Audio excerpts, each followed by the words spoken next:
This is Sports Radio 100.9 The Mitt, WLUN, Pinconning Bay City, Saginaw, Midland. Michigan sports aren't just a game, they're a way of life. And now we've got a show dedicated to die-hard sports fans like you.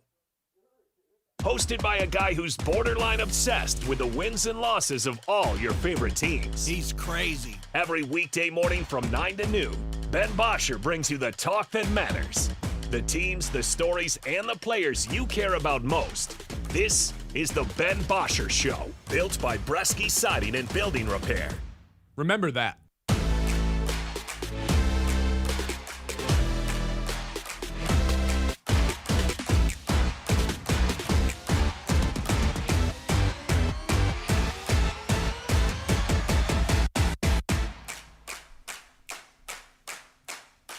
Hello.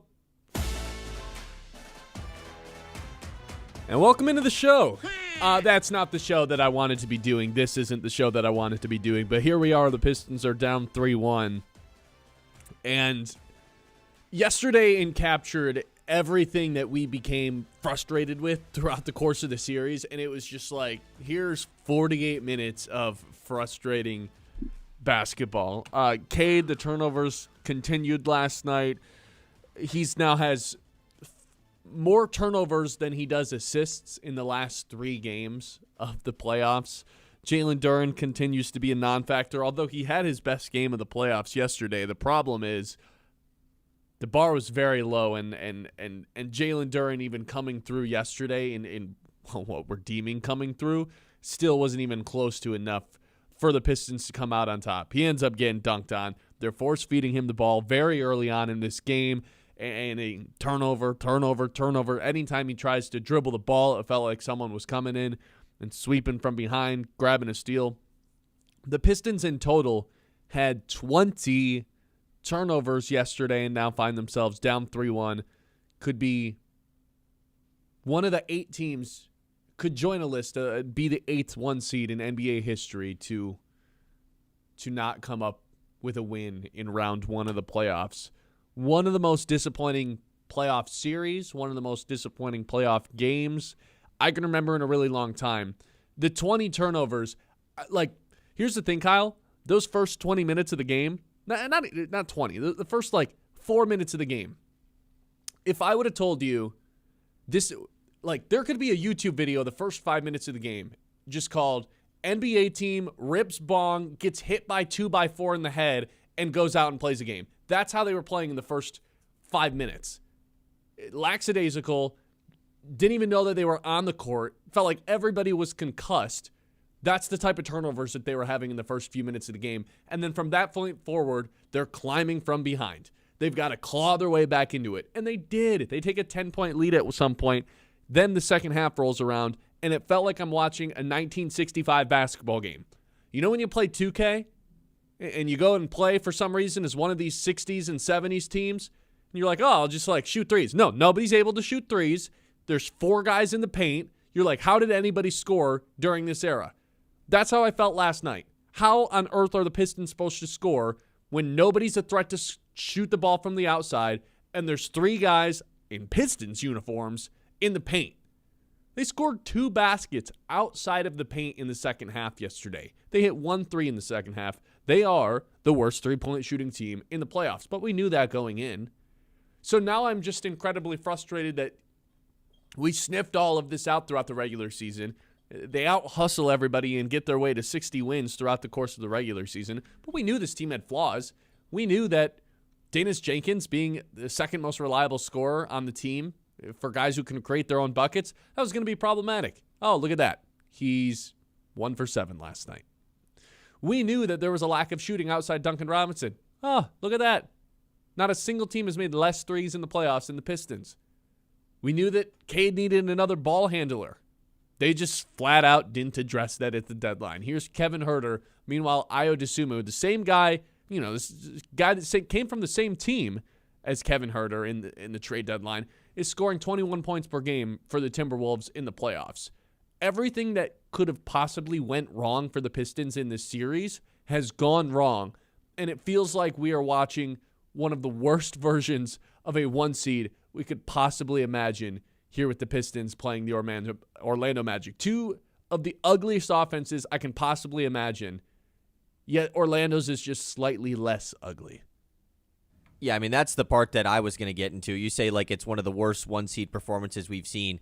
Well, we're about to see one of the worst teams ever make the second round of the playoffs in the Orlando Magic. They're not even good. Mm-hmm. That's the most frustrating part to this. It would be different if it was this 8 seed that, man, it was the Charlotte Hornets, how we talked about their capability of lighting you up from deep any given game. Man, if Charlotte just came out and hit 23s in 3 of the first 4 games, you chalk it up to just man, that stinks. They just got hot in this series, but they shot the crap out of the basketball. This Magic team stinks.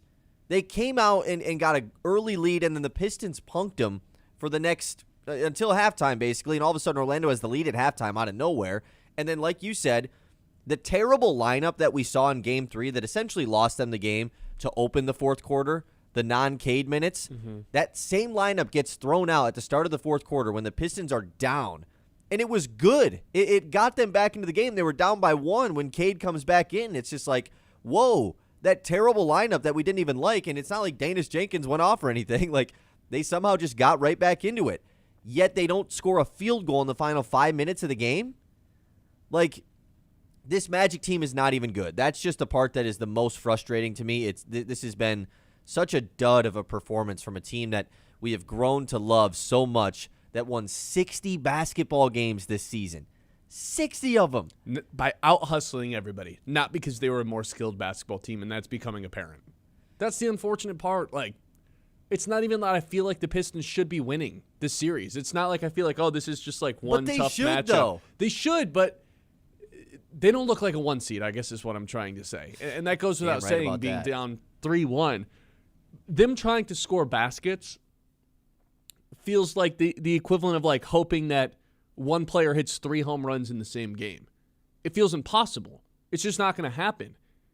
There's no easy baskets that the Pistons generate unless it's sparked on defense and it's in transition. And even if it's in transition, guess what you got to worry about? Cade Cunningham throwing the ball at somebody's feet and having another turnover. Oh, man.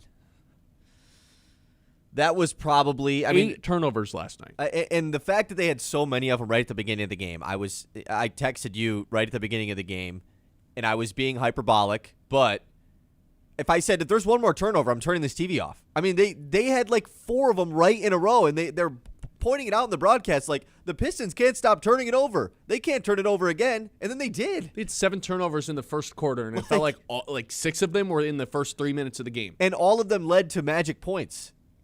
Yes, all of them led to Magic points.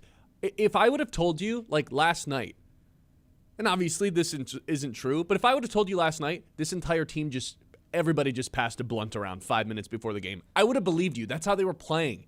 I couldn't believe it. Like, your back's against the wall. You understand that if you win this game, you're in the driver's seat again. You're going back home with home court advantage tied 2-2. We're all feeling good. And they just flat out got punched in the face and were playing catch-up the rest of the way until they took the lead, and then all of a sudden they blew that again. The offense was just way too hard to come by. So I came up with a list of who to blame for this Pistons situation in which they are down 3-1. I'll rip it off. You tell me who should be higher, who should be worse, who should be included, who shouldn't. I have Cade Cunningham at 30%. Look, most of the attention has been on Jalen Duren throughout the course of this series. Here's the thing. Cade Cunningham is the best player on this team. We want to talk about him as a superstar player. I think he is a superstar player. But you know what comes with that? Is the criticism and the blame when things don't go your team's way.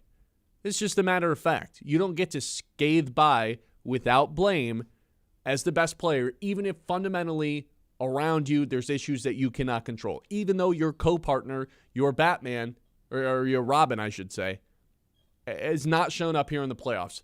Cade still has the most on his shoulders for this team. Therefore, he has to have the most blame. I told you the stat, he has more turnovers than assists in the last 3 games. That's straight up unacceptable. It's just can't happen. He's not shooting very well. 42% from the field, 28% from 3, 79% from the free throw line. It's just not good enough for a guy that we want to deem a superstar and put a crown on as the best athlete we have down in Detroit. I have Trajan Langdon at 30%. This roster sucks. Like, straight up. There's Cade Cunningham. There's Jalen Duren. Couple project players like Asar Thompson. And then you look at their bench. It's just not good. Javonte Green. Danis Jenkins, who, why on earth would you ever want to replace Danis Jenkins at the trade deadline? Well, let's look what Danis Jenkins has done, who gets 5% of the blame.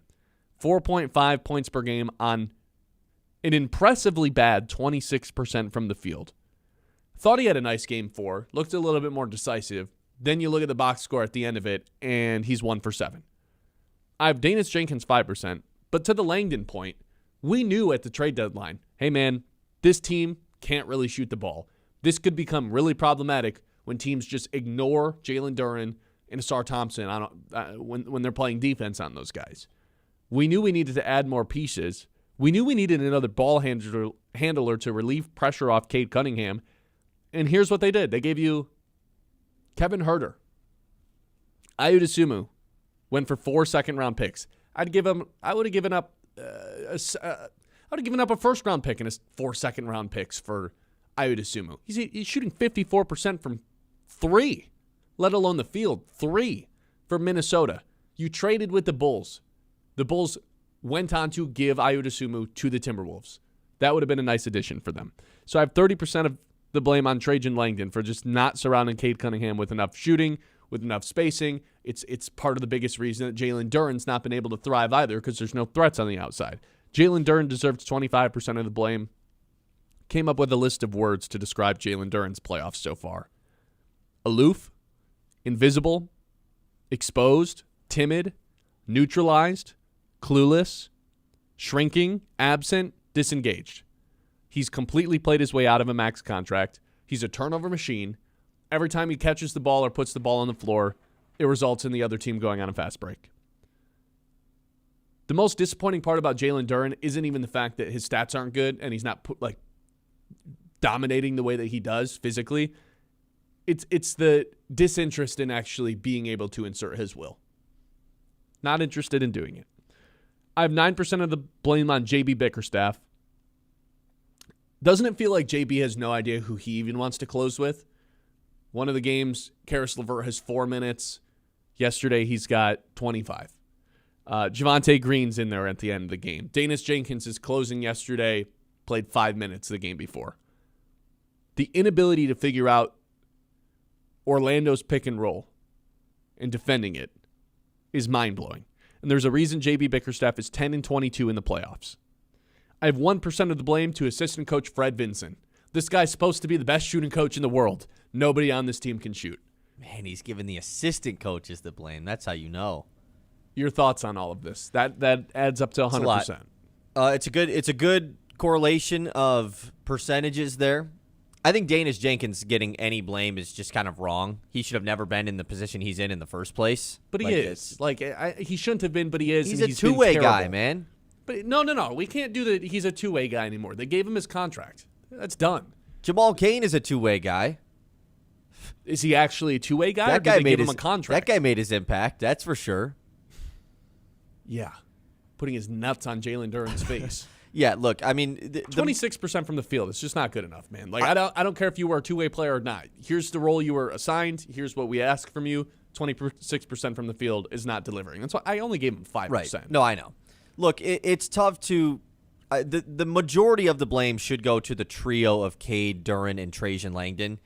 Bickerstaff, I understand, has the terrible playoff resume, and like you said, doesn't really know what lineup he should close with, this and that. I feel like a lot of their adjustments that they've made throughout the series there hasn't been a lot of them, but none of them have been very effective, that's for sure. They basically just got lucky that Jalen Suggs couldn't make a shot yesterday.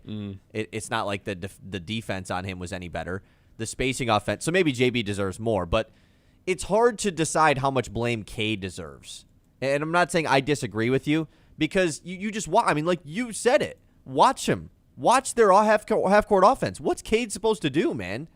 You can't get into the paint. Anytime he takes one dribble inside the three-point line, there is a guy at the elbow. There is a guy, a help side defender, who's just not even giving a crap about Asar Thompson on the other side of the court, just coming over to double-team Cade the second he drives.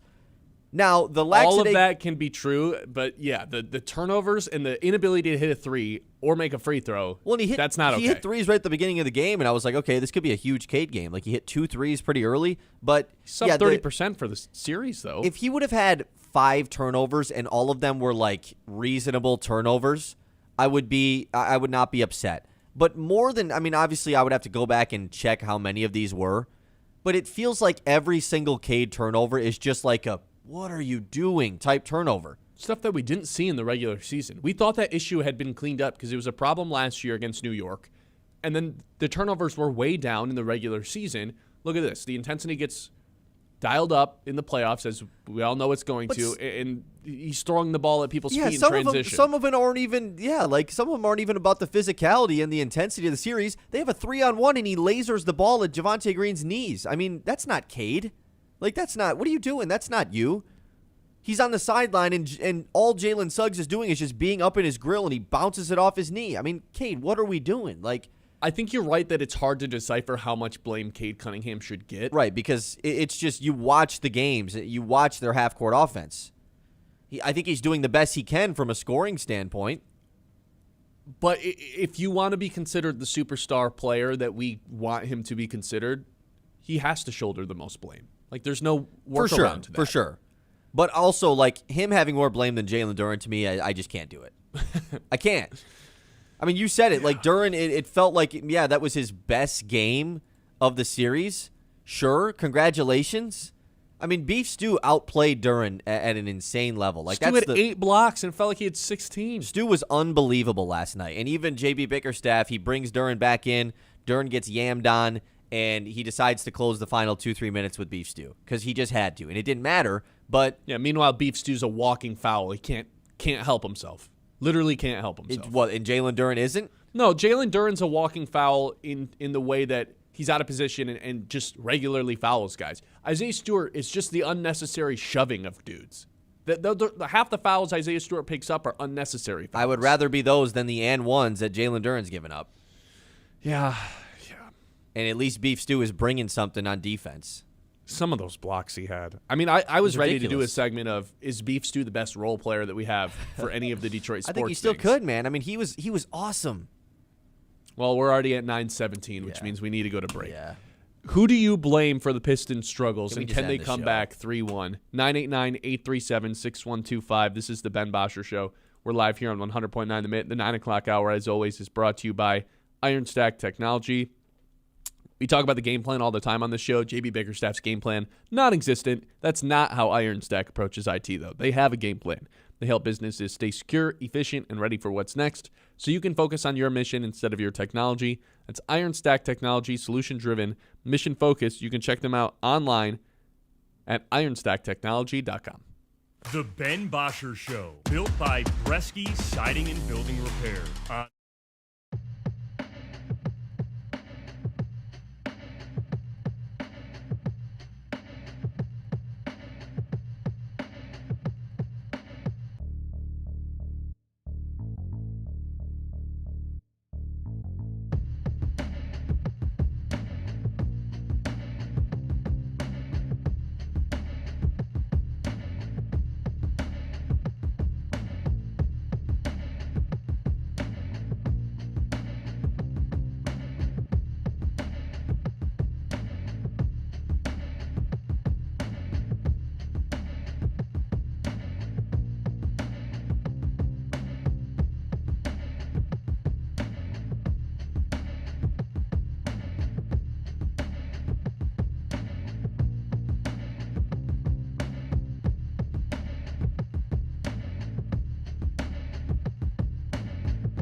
By Bresky Siding and Building Repair on 100.9 The Mid.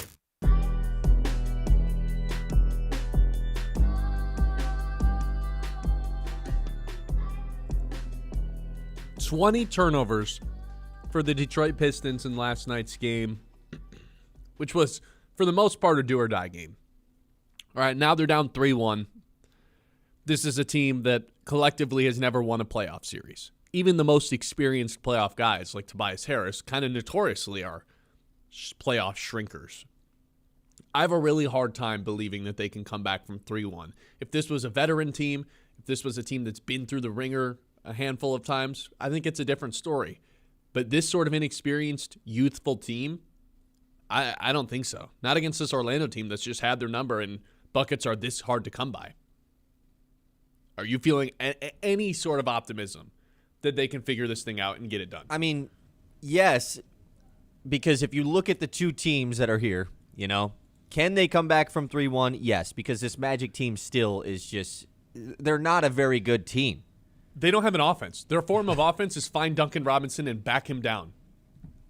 And then when they pull Duncan Robinson out of the game, we're just going to force turnovers and score off of that. That's basically it. And Desmond Bane has been pretty clutch for them in the last couple games as well. He really feeds off of that home crowd in Orlando. He feeds off of his old buddies in Memphis sitting courtside as well. So that obviously doesn't help. But yes, can they come back? 100% they can. Like every series that you've seen a team come back from 3-1 in, most of the time, it's been the team, the inferior team that's up 3-1. Like, it doesn't happen very often that it's bad teams or the worst team comes back from being down 3-1. Counter, I don't think the Pistons are very good. I don't know why I am supposed to believe all of a sudden offensively things start clicking and they're able to make more threes and there's more spacing. I don't know why I'm supposed to believe Cade Cunningham's going to turn the ball over less. 24 turnovers the last 3 games. That is the most turnovers in a 3-game span in the playoffs since turnovers were officially tracked in 1977-78. This is the worst turnover this is the worst turnover stretch we've ever seen in the playoffs from a star. Yeah, from anyone. From anybody. Yeah, just from anybody, yeah. Let's go to the Mint messages here. 989-837-6125. And I'm not saying that you're wrong. I would like to, in my heart, believe. Yeah, I think can they and will they is different questions. Can they? Sure. Will they? No. Maybe the better question is, are they just going to turn over and show belly in Game 5 at home, where their crowd is not as good as the Orlando crowd, period. No arguments about it. Got a text that says, why is Cade being blamed the most when we know he's not a great shooter and isn't someone who can put the team on his back? Duren needs 80% of the blame. Part of Cade's blame, I think, is not being able to be an elite shooter. Like, that is one of the knocks on Cade's offensive games. For as much as we like to call him the smooth operator, for as great as he is at dissecting a defense and playing chess and moving players around like it's his chessboard, Cade's not a knockdown three-point shooter the way that a lot of the other offensive superstars, point guards, are across the league. And that's effectively been a problem for back-to-back playoff series the last 2 years. It's not been his biggest problem, that's for sure. It hasn't been the Pistons' biggest problem either. Like, it would be easy to say, yeah, Cade, like, you could be okay with it if they had other guys that could shoot. But the one guy that can shoot on the team, they had to bench because that was the only way Orlando could score.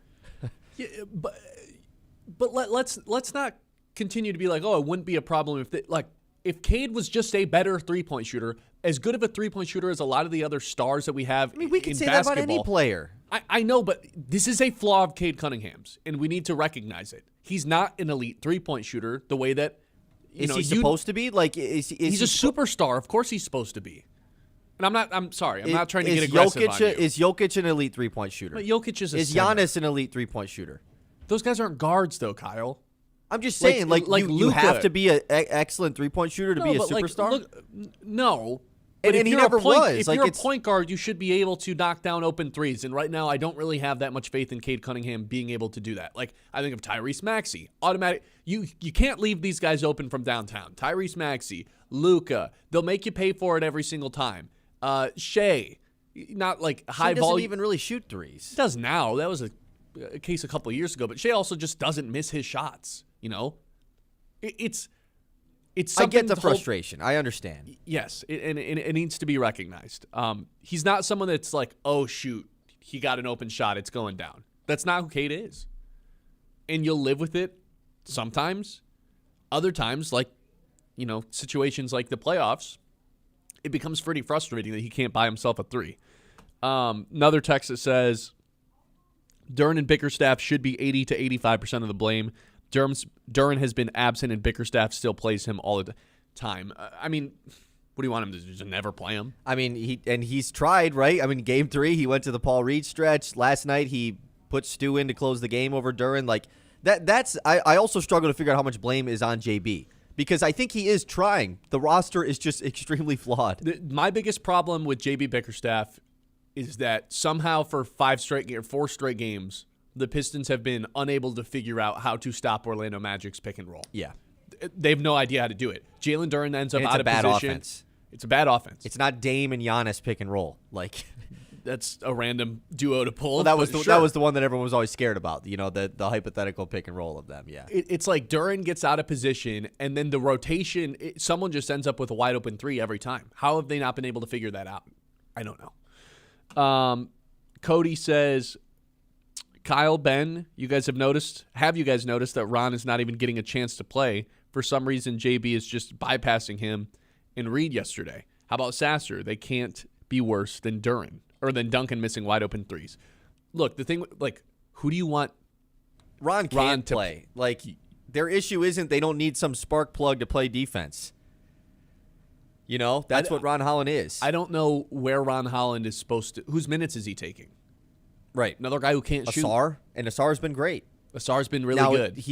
Does he cause issues in the half-court offense? I guess. He makes up for it with getting offensive rebounds. There's no I guess. He does. I'm sorry. But like I'm being aggressive. Ron I'm sorry. Holland's I'm not trying to be it. a jerk, but it's a frustrating show. Not because of anything going wrong, but because it of course is a frustrating show, and a lot of people in our YouTube chat are feeling the same frustration. What are they saying? Well, first off, we have one positive. Shout out to our guy Gary, because he says he thinks they can come back from 3-1. 1 win away from turning this around. 2 of the next 3 at home. Get this next win. We can still win this series. Not giving up just yet. Then he says Pistons need to pull a Spencer Torkelson. Turn it around quickly. That's the only positivity. No faith. Yeah, that's really the only positive stuff we're getting here in the YouTube chat. Chris says, most of the fans crying now are the same people who are unwilling to trade Ron Holland at the deadline. Is that a shot at you and me, Ben? Because we were those guys. Yeah. We were, and we're crying right now, that's for sure. He's by far the most expendable player that we have this offseason now. And hopefully the offseason's beyond just Wednesday, but as of right now, it feels like it's going to be Wednesday. Yeah. 989-837-6125. Who do you blame for the Pistons' struggles? Do you think they can come back from 3-1? This is the Ben Bosscher Show, as always, brought to you by Bresky Siding and Building Repair. Protect your home with Bresky Siding and Building Repair, the experts who do the job right the first time. Whether you have a leaky roof, storm damage, siding looking a little tired, Bresky's got you covered. Locally owned, trusted, and dedicated to keeping Midland area homes safe and looking sharp. Quality materials, skilled craftsmanship, and service that puts your family first. Don't wait for the next storm. Call Bresky Siding and Building Repair today and keep your home strong for years to come. The Ben Bosscher Show, built by Bresky Siding and Building Repair on 100.9 The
by Bresky Siding and Building Repair on 100.9 The Mid.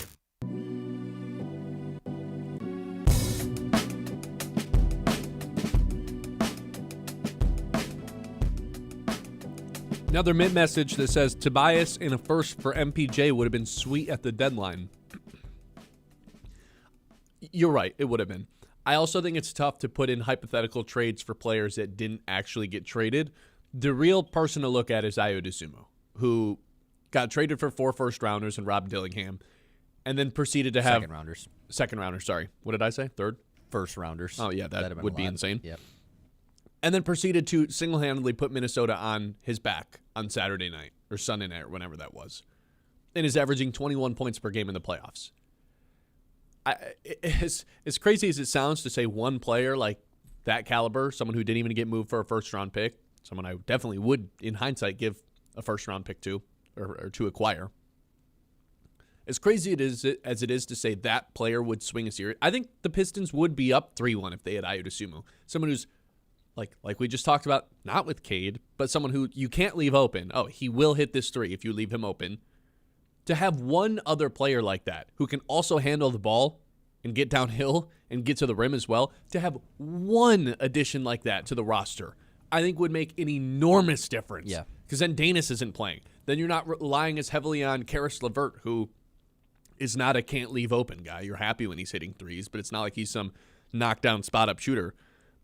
I think one guy away, like one ball-handling, knockdown shooter away, and this is a 3-1 series rather than a 1-3 series. Yeah, because there'd be no question about who's actually closing the game, you know? Like, the last couple of games, is it Duncan, is it LeVert, is it Danis Jenkins, is it Javonte Green? Like, you don't even know who's that other wing player that's closing the games right now because there's not very good options there. So, and Dosunmu is a realistic get because, like you said, he even go for a first-rounder. The Pistons traded with the team he was on, you know? Jaden Ivey and Rob Dillingham, man, not that much different of prospects from a trade standpoint. Like, you just toss in a couple of second-round picks with Jaden Ivey, screw getting the Minnesota Timberwolves involved. I understand, we're super happy that you moved up 6 spots in the draft. Well, Minnesota's going to be playing in round 2, and we're not. You know? I think they're going to be a little bit happier about that than picking 6 picks later in the draft. I'm with you. And unfortunately, I think it's way more likely that they roll over and show their belly in Game 5 tomorrow than I do that they can mount 3 wins in a row and come all the way back and win this series. I don't know, man. The buckets are just way too hard to come by right now for me to have any sort of confidence that they can win 3 games in a row of scoring enough points to do so. Kevin's bringing it up in the YouTube chat. We talked about it yesterday, 23 years ago. Same situation. 1 versus 8, Pistons Magic down 3-1. I don't want to let history skew what I actually think. Also, that Magic team was being coached by Doc Rivers, who is Mr. Blow the 3-1 lead. Let's hit the news. The Mits Morning Catch. Sorry, I sprung that on you, Kyle. Yep. I feel like I'm throwing a lot of things at you. I'm not mad at you. I'm just mad in general. Frustrated Trust in me, general. I'm aware. We're all frustrated. It's okay. We have bad thoughts coming out this morning. If you want to get some, a little bit of relief, come watch the Loons tonight. Loons versus Peoria starting a 6-game series, 6:05 first pitch. It's supposed to be not raining. I know it looks cloudy and kind of crappy out, but I think it's supposed to be around like 60 all day today. Cool temps. Just come watch the Loons. Also, hey, there's another Detroit team that's playing today. The Tigers, they're back in action. They're taking on the Braves. Braves are, outside of the Dodgers, the best team in the National League right now. Casey Mize versus Martin Perez, who seems like no matter what team he's on, whether it's the A's, the Rangers, I think he was on the White Sox last year, always kills the Tigers. This guy is a Tigers killer for some reason. Lefty. That game's at 7:15 first pitch tonight. It is also on TBS, so if you're still unsubscribed to the Detroit Sportsnet, you just need to have some sort of cable provider to watch the game tonight. Is it going to be It's on both, yeah. Okay, it's on both. So, yeah, Casey Mize has been pretty good, man. Have loved watching Casey Mize this year, so excited to watch him again tonight. I guess we can go over these other NBA games from last night. I don't even really care that much about him because the one that I watched, I was heartbroken by. I did not stay up to watch a lick of Timberwolves Nuggets. Neither did I. We talked about this before the show. It was the fastest I ever went to bed after. Yeah. Just, no thank you. I'd like to just go sleep and never wake up. I didn't even go on my phone. Like, I put my phone on the charger. I just threw Heat right now is free on YouTube with ads. I threw it on, and I fell asleep to it, and that was it. But the Timberwolves lose to the Nuggets. They do not advance to the second round just yet.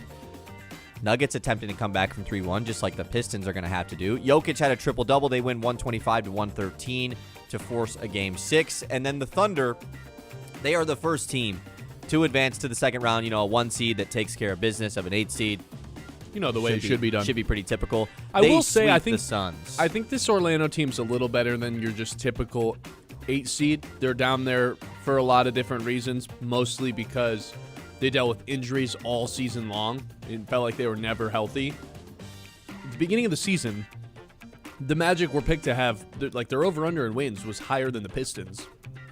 And this is a team with playoff experience, so it's not overly shocking what's happening right now, I guess. Although all of us were saying there's no chance that Orlando can beat the Pistons. It was the team I wanted to play. That's the worst part about it, man. Me too. Philly, what would Philly be doing to us right now? I don't know. Speaking of Philly, they're in action tonight against Boston. Game 5 of that series. Celtics can close that out. They are up 3-1. That's at 7 in Boston. Hawks-Knicks Game 5. That's a pretty fun series in New York. 8 p.m. and then at 9:30, the Spurs have a chance to close out the Trailblazers. They lead 3-1 at home as well. I guess we can just save the rest for later, huh? May as well. Hey, Gary is saying, though, are you zagging on the best GM from Detroit rankings from 2 weeks ago? Yeah, we probably should have waited to do that. I had Trajan 3. I had Trajan 2, didn't I? Yeah. Yeah, no. Trajan can be 3rd now. What about Steve Yzerman? Well, he would still be 4. I'm just saying, does he have a case for 3rd? He might. This roster's pathetic. It really is. 989-837-6125. This is the Ben Bosscher Show. We're live here on 100.9 The Mid. Tee up at Sandy Ridge, Midland's Hidden Gem, where every round feels like a little bit of a getaway. Now featuring a brand new clubhouse, part lounge, part hangout, all class. Perfect for cooling down or talking smack after 18.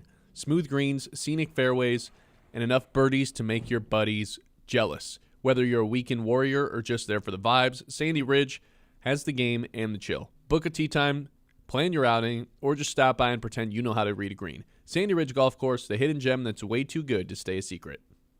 The Ben Bosscher Show, built by Bresky Siding and Building Repair on 100.9 The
Built by Bresky Siding and Building Repair on 100.9 The Mid.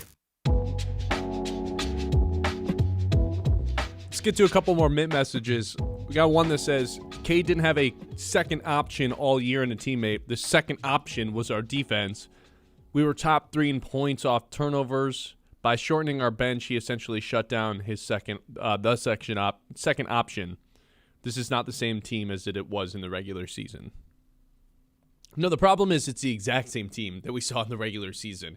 Just everyone of their opponents now, which is just Orlando, they just get the opportunity to play the same team multiple times in a row and just be like, yeah, I mean, like in the regular season, you can out-hustle us, but that's not going to work here. It doesn't matter how good the defense is if the offense looks like 1970 spacing every single possession. You can't buy. You're like, not only was it impossible for the Pistons to buy a bucket throughout most of the game yesterday, it felt like the Pistons getting a good look off was basically impossible unless it was sparked in transition, which also banked on the fact that Cade wasn't going to throw the ball out of bounds or at one of his teammates' feet in transition. All of it happening, it just like... Yeah, it doesn't matter how good the defense was. Like, exactly. I thought the defense was really good, honestly. Like, it was probably their best defensive performance of the series outside of that stretch in Game 2. Stu was incredible. Yeah. Stu was so good. Asar was great once again. I thought Duren actually was better defensively than he has been in the past. Cade had another big-time block as well. But like you said, Stu was... The Cade in transition block is just, it's obvious. It's every time, man. It's his signature move. It is. Like, sometimes, you know what, I'll take 2 or 3 turnovers if I get one of those a game. I won't take 8 turnovers, though. Yeah, no, I'm with you on that one. But, yeah, it didn't matter how good the defense was. It was how bad the offense was. They make 1 3 in the second half, and it came in the middle of the third quarter. Like, you're not winning a playoff game if you make 1 3 in the second half. No. All these other playoff teams are making 10. We got another text that said, feels like Detroit teams are cursed if they're the 1 seed. I was thinking about this last night as I was trying to drift off and hoping that I never woke up. I was wondering if this was worse than the Lions being the 1 seed. And I think the answer is ultimately no, because I don't think you and I at any point throughout this season thought the Pistons could win the title. Whereas even though hindsight 2020, the Lions probably were never going to win that game with how many injuries they had, it just kind of all came together at once. That was still the most heartbreaking, gut-punching, stone-faced, frozen, dead inside game of all time. Yeah, I mean, to me, it wasn't the most heartbreaking one. The 49ers-Lions game is the most heartbreaking loss of, like... For sure. Honestly, I hope that's the most heartbreaking loss I ever experienced. It could be. Yeah. It definitely could be. But it's honestly eerily similar, the Pistons and Lions season, though I will say, yes, the Lions had higher expectations. You truly thought they could win the Super Bowl.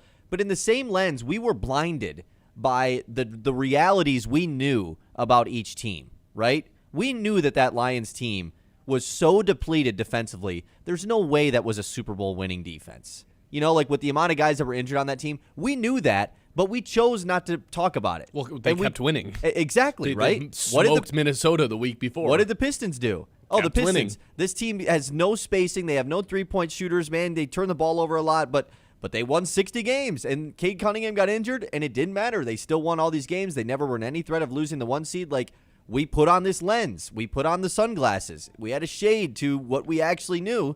But, hey, if they're still winning, they're still winning. And yet it all gets revealed immediately once the playoffs begin for each team. And we knew it all along, and it's just now we're finally choosing to accept it. There really are some parallels between those two seasons, the 24 Lions season and the 26 Pistons season. Both ended up surviving injuries, coasting their way. I don't want to say the Lions coasted their way to a 1 seed. In most years they would with that 14-2 record going into Week 17. But remember, they had, like that Minnesota game, biggest regular season game of all time, they whooped their butts for 60 minutes. And then you go into the postseason and their defense couldn't stop Jaden Daniels at all. But that it's not the defense in the case of the Pistons. It's the offense. It's the inverse. They can't score. And it's not like Orlando's had this lights-out defense all year long. It's just they're going to be big, physical, clog the paint. They're going to make sure Cade Cunningham, like they're just selling out to make sure he's not getting easy layups. And, man, he's hitting some tough ones. He's hitting some really tough layups. They're selling out to make sure that Jalen Duren's not rolling to the rim.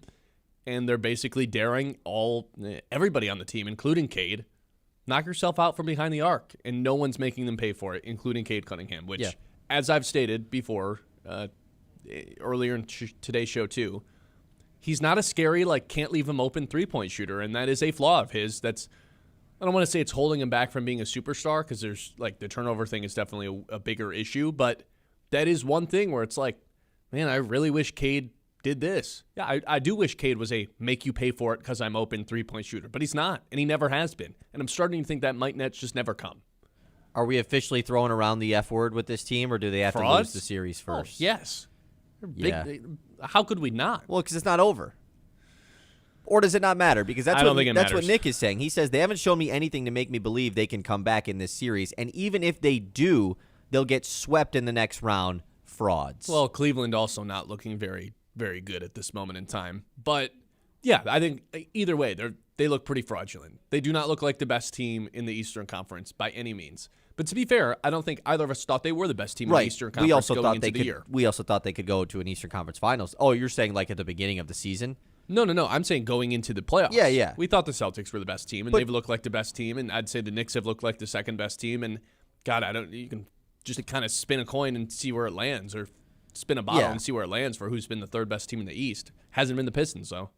But we still thought they had, the capability of winning 2 playoff series, not winning one single game in the playoffs. That's the most frustrating part. I think deep down, even if I didn't want to admit it, though, this was always a fear that, hey, they don't have another ball handler, they don't have another shot creator, they don't have shooting. All of this could come and really turn on the Pistons quicker than we anticipated. I just didn't anticipate it being this fast. That's what I was going to say. I think it was going to happen either way. Because if you lose a playoff series, you knew how the Pistons were going to lose a playoff series. Yeah, the formula for beating the Pistons wasn't difficult to figure out. It was just whether or not teams had the personnel to execute. Yeah, and I just didn't think it would happen in round 1. I thought hopefully it happens in the Eastern Conference Finals. It might happen in round 2. Certainly did not think it would happen to this dead Orlando Magic team. Alive right now. Yeah. Alive and well. 989-837-6125. This is the Ben Bosscher Show. We'll keep taking messages throughout the rest of the show. Randy's Green Thumb. They've been proudly serving the Midland area with a family-owned friendly service since 1982, offering everything from fresh floral arrangements and vibrant house and outdoor plants to expert landscape and interior plant service. They help also design, maintain, and install beautiful gardens, ponds, trees, and shrubs for both businesses and your home. That is Randy's Green Thumb at Poseyville Road, bringing brilliant color to your home. The Ben Bosscher Show, built by Bresky Siding and Building Repair.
Saginaw, Midland.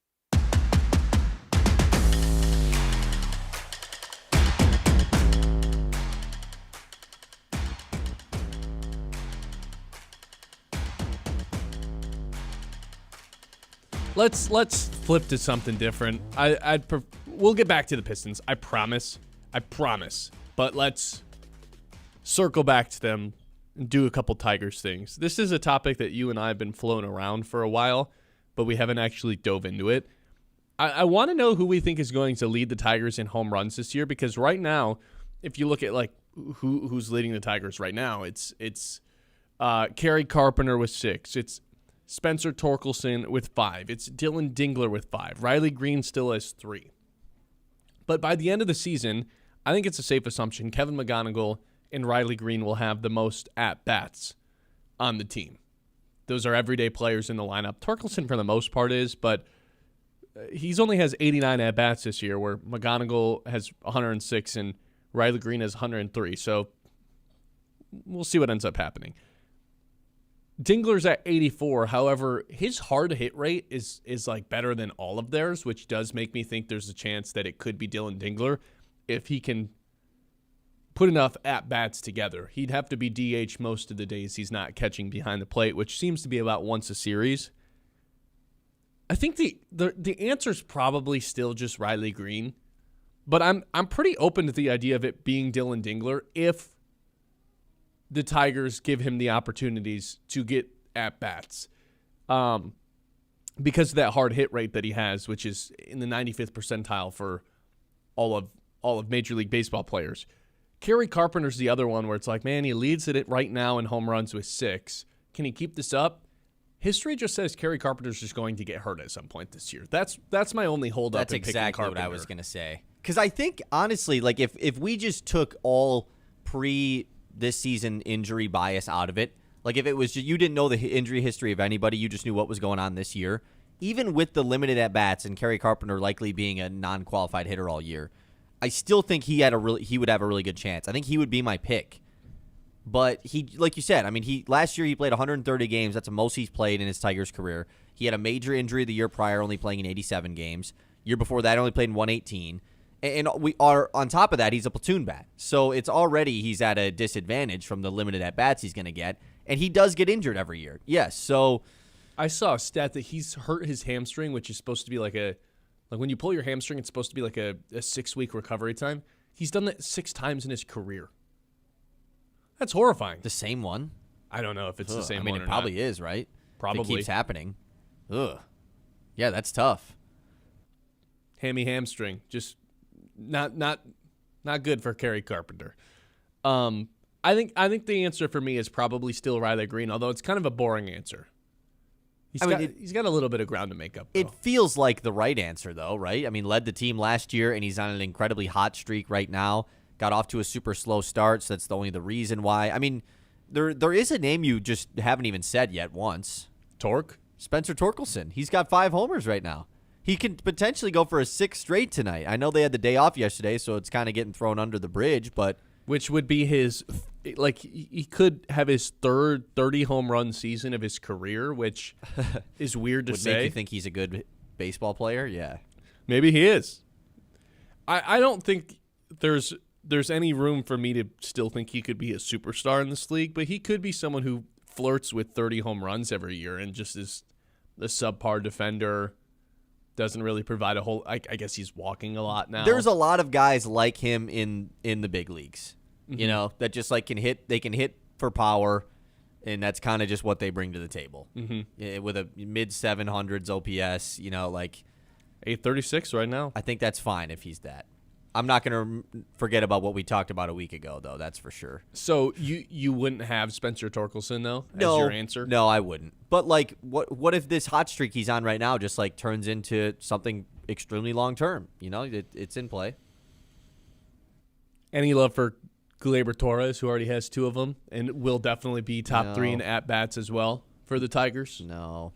I don't think so either. Any love for McGonigal? You know, the advanced numbers would tell you he's kind of due for some over-the-wall type hits here. They would tell you he's due for some over-the-wall hits, the team, though, yeah. but not to lead Obviously. the teams. Like, his Baseball Savant page is insane. It's just dark red everywhere. But the ones where it's lacking, like there's 3 categories where he's not, a top 80 percenter. It's exit velo, it's hard hit rate, and it's bat speed. I think, like I told you this one of the first weeks of the season, I think it's way more likely that he just leads the league in batting average than he does in, like, has one of these crazy 330 batting averages, something we used to see like 15 years ago. I think that's more likely than him hitting 20-plus home runs. And that's not even a high benchmark. I just think the batting average is going to speak for itself by the end of the year with him. Yeah, you're right. I mean, I definitely agree with you on that one. So the better question would be, is Colt Keith ever going to hit a home run? Or Still is has zero, man. Is he just become a base hit merchant?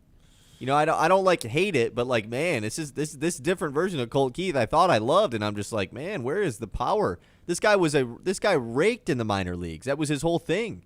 Doubles and homers, that's all he was. He didn't get singles, and he's just reshaped himself.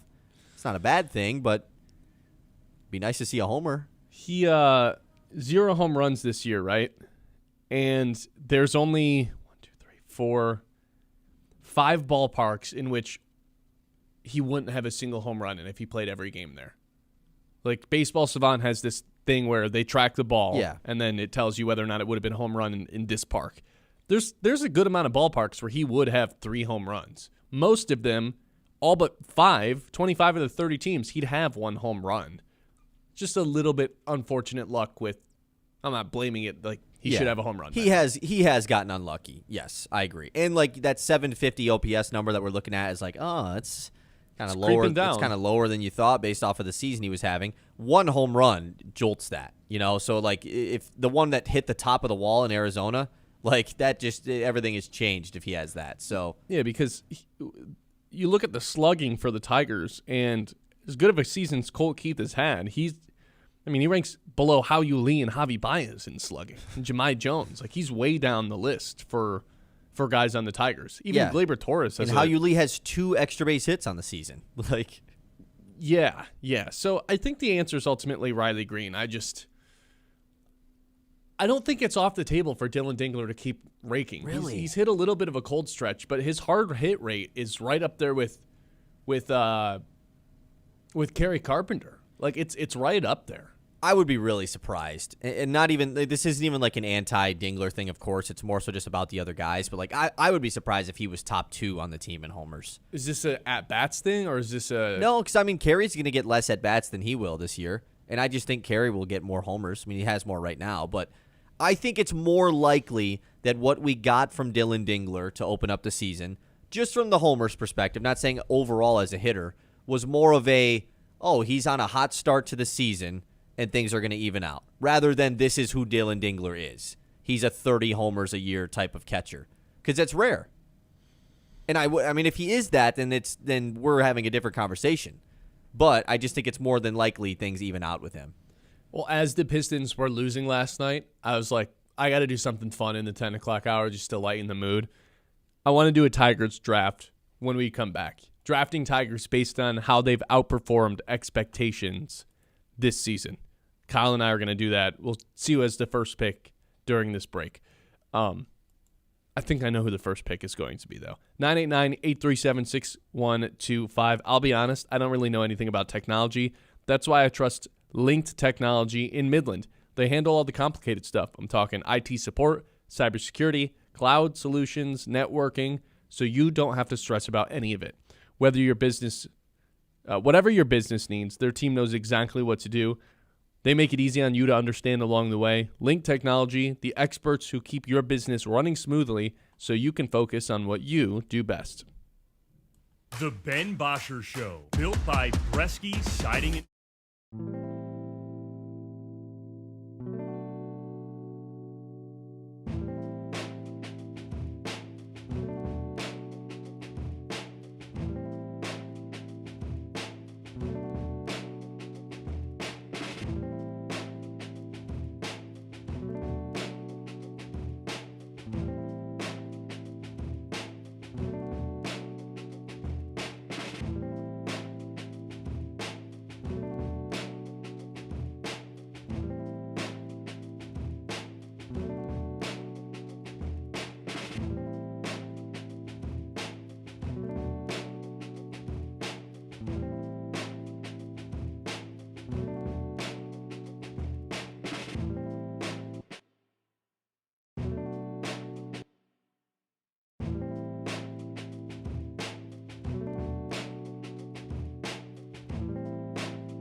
Bresky Siding and Building Repair on 100.9 The Mid.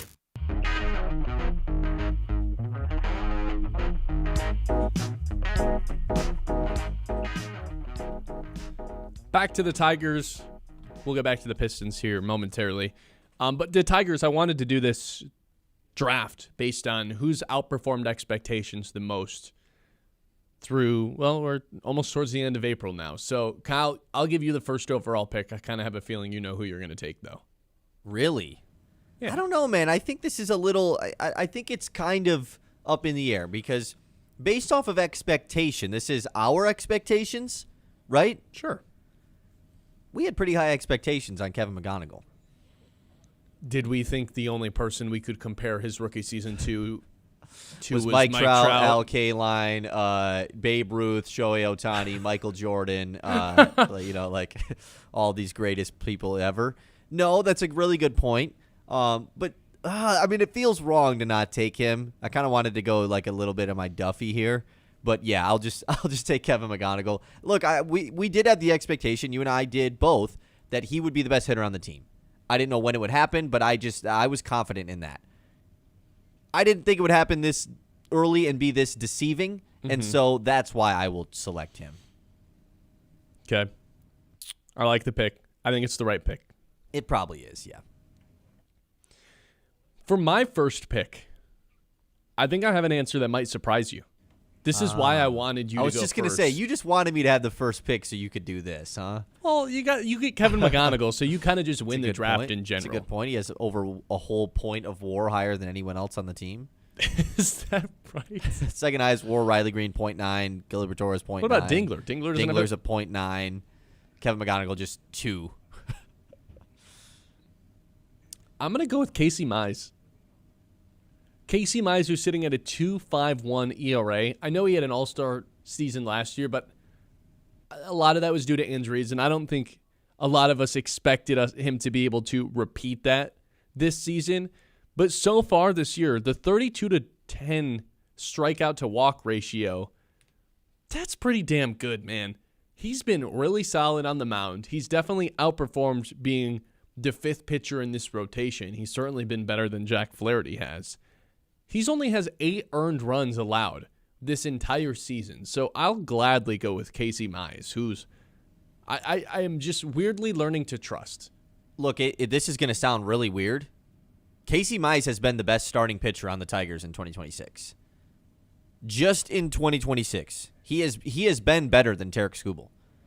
I mean, he has the best K per 9 on the team of any starting pitcher. Better than Tarek Skubal, the guy who strikes out everybody. I mean, for the starters, yes. Yeah, for starters. Like, I mean, relievers are obviously going to have higher ones. So, like, that's not Casey Mize. Casey Mize isn't the guy that strikes out a ton of people. And yet on top of it, like you said, he's got just the K to walk ratio has been great. His ERA is the best on the team from the starter's perspective. So, like, yeah, I don't hate this pick at all. I think he absolutely should be the number 2 pick. Another one that I think is interesting for Casey's, he's throwing 87 pitches per start. Last year, there was like, how many games did he pitch 40? He had 40 pitches through 2 innings, and it was just like, yeah, he's not making it through 3 today. That hasn't happened at all yet this year. So I'll go with Casey Mize for outperforming the expectation, even though it's not a headline stealing one. No, but he has earned that, and it's, this is probably the Mitt jinx coming in here because he's on the mound tonight. Oh boy! So we're really putting that theory to the test. But yeah, that's probably the for sure second pick. This next one is tough because based off of expectation, a guy like Kiner Montero deserves some love. Never was supposed to be thrown into the starting rotation this early into the year. Not like he's been extremely great. I think the first couple starts, I would have probably picked him second. He's been good. I'm not going to choose him here. Another guy that his K to walk ratio has just been like, wow, like did not expect him to strike out as many people as he has been. But that ERA is now up into the 4s. Doesn't feel like he can be the pick. Yeah, a couple tough starts in a row. If this was 2 weeks ago, he might be number 2. Yeah, good point. I'm going to rock with Dylan Dingler for the third pick. One guy that expectation-wise, he broke out last year, and he has doubled down on that going into this season with the amount of home runs that he's hit. OPS is still, nearing that 800 number. Yes, he has gone on a bit of a colder streak. Hopefully he can get back to getting something going in this series against Atlanta.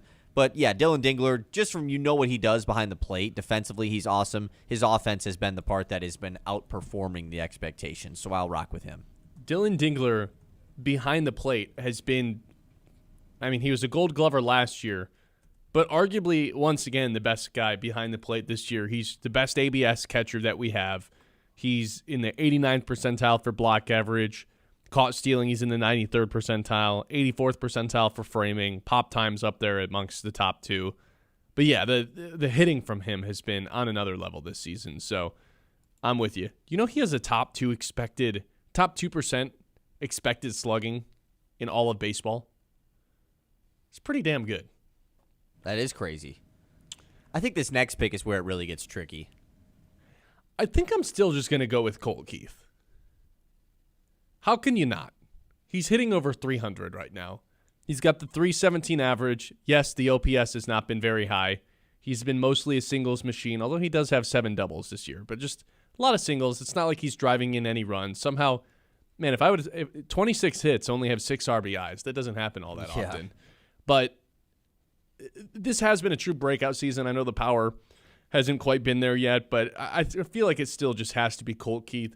With the amount of good quality at-bats he's having, with the good contact he's having as well. Maybe he's not a 20-home run guy, but he's putting the ball in the gap as much as you can possibly ask from someone. I don't know. This one's tough because this is another guy that coming into the year we had pretty high expectation for. And if you would have told me without me watching a single game, hey, Colt Keith in a month is going to have a 750 OPS. Pretty average. That would not be me. Like in my brain, that's not outperforming the expectations I had for him. Now, if you only told me he has a 317 at batting average, I'm thinking, oh, this guy is one of the best hitters in the American League probably because he hits for power. He hits doubles. So it's an odd one with him because I didn't expect this. Like my expectations have been, I didn't expect him to be a singles base hit guy. That's it. He clearly has changed his approach, and it's working for him. So he is doing it successfully. So if that's the measurement we're going off of here, then cool. It's probably the right pick. Because also, I don't know who the next pick is. Now it gets pretty tough. This is where you get yourself in a tough spot, and it's really based off of what you thought going into the year. I thought that maybe Javi Baez was going to get worked out of this lineup a little bit because of Kevin McGonigal coming onto the team. It's not like Javi Baez has been great or anything, but hey. Negative WAR. Yeah, yeah. I mean, with Javi, you're always going to look at, man, if he's hitting anything above 220, I'm calling it pretty good. And he's hitting 260 right now. No, he had a pretty good season last year, so it's not like he was terrible coming into this season. I thought he was going to completely fall off. He's hit a couple home runs as well. I think Matt Vierling has been pretty good in his limited roles, but he certainly is not outperforming my expectations. So then you go back to the pitching side, and I probably just have to go right back to Keider Montero to be the actual pick, unless we're picking guys that are doing so much worse than I expected them to. No, that's a whole different list. Who would you pick there? Will Vest?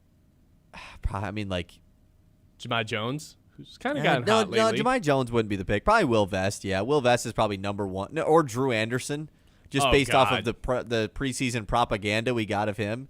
Yeah, that can't be our faults, though. We weren't down in spring training to see any of this, so we have to take word for what the beat writers are saying. And when all the beat writers are talking about how awesome Drew Anderson is. Oh, he might be the 5th starter over Verlander. Yeah, that one I feel like we have an exemption. So you're going with Keider? 100% do. I will say, going quickly back to the Mize thing, another reason why he is for sure the second pick and maybe could be the first is, once again, back-to-back seasons, he was tossed in as the 5th starter. He was the last guy to make the cut. The other 4 were write-ins, and Mize was like, yeah, we'll give it to Mize. And he's been great. He's earned that. They might need to reshake the rotation once again, except I do love having Mize, Skubal back-to-back. Yeah. That's pretty fun. So maybe think about it in 3. Mize, Skubal, Valdez. Yeah, exactly. And Fromber, he can't be the pick because he's doing exactly what I expected him to do. Right. Be a pretty good number 2 starter. You get a ton of ground balls. Not really going to strike out a lot of guys. Typically can go deep into games. Didn't the last time out, but still, he's not the most electrifying pitcher. No, but he's pretty boring. It's pretty consistent what he's delivering, which that's all you can really ask for. Yeah, that's he obviously can't be. He's doing exactly what I expected. So I will pick Keider Montero. Yeah, I'll pick Keider Montero. Does have a 4 ERA now at this point, so that's a little bit tough. But couple tough starts in a row. He's getting a lot of strikeouts. Didn't expect that from him. I feel like now is where I have to pick Riley Green. And the simple stat is he's going to walk more in the first half of this season than he did all of last season. That's a good point. We knew going into the year that he wanted to change his approach and that, he was willing to acknowledge that his approach last year and like the going for a home run every at-bat was problematic. And him being able to recognize that was nice, I had high expectations for Riley Green. It felt like a lot of other people were kind of pushing him to the side, like in frustration with him. I didn't think he was going to be a 300 hitter, though. And I still don't think he's going to be a 300 hitter by the time the season's done. But he has outperformed my expectations in terms of completing this final step of his evolution. Like this, if this, what we've seen from Riley Green the last month or so, is the final version of him, hey, there's home runs, but I'm also hitting good contact. I'm walking. Like, he's one of the most complete hitters in baseball if this is the version of him. Or if we get 90% of this version of him for the rest of the season. Like, is he a super-duper star, does one thing at an exceptional level? Not necessarily. But this version of him is one of the most well-rounded, best hitters in baseball. So I feel like this is where I have to just take Riley Green. That's a good point. And I mean, if another one of those things that, like, if you said during the preseason, hey, Riley Green is going to be hitting above 300 come the start of May. Oh my God, is he going to win MVP? Yeah, exactly. And like that's the type of hot streak that he's been on right now. And the walk, yeah, or if you just did the walks thing, like 17 walks a month into the season, Riley Green, that guy, like he absolutely has reshaped himself, and he's doing it all while having a slump start to the season in the first couple of series. So, yeah, that I guess that's probably the next right pick. Riley Green plus 10,000 to win MVP. Okay. I cashed out of it. Don't worry. Oh, you already had it. Yeah. Right. About 2 weeks into the season, I was yeah. I'm just going to cash this out. It was giving me all my money back. I was like, I'm good. Can I pick one more person? Sure. Can I pick the non-hitter version of Kevin McGonigal?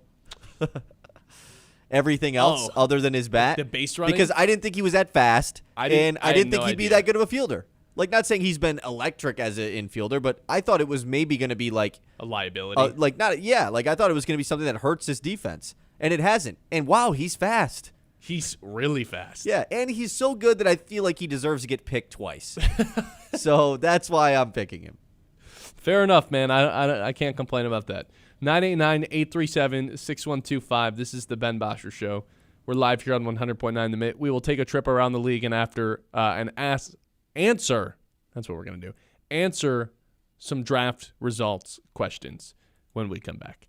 Ben Bosscher Show live here on The Mitt here on a Tuesday. Winter in Michigan can be brutal. Last thing you want is for your furnace to quit on you. Now that it's warming up too, you don't want all of a sudden your unit to be all hot outside. You know where the right place to call is Answer Heating and Cooling. They get your furnace running efficiently so you can stay warm all winter, stay cool all summer, the perfect temperature in your home all year round. That's Answer Heating and Cooling, keeping Midland homes cozy all year long. The Ben Bosscher Show, built by Bresky Siding and Building Repair on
built by Bresky Siding and Building Repair on 100.9 The Mid.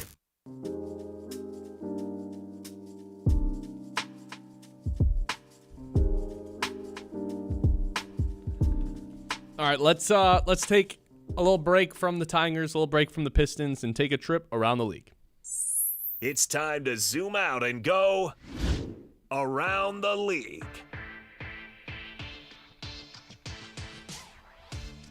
They're pulling tarp out there.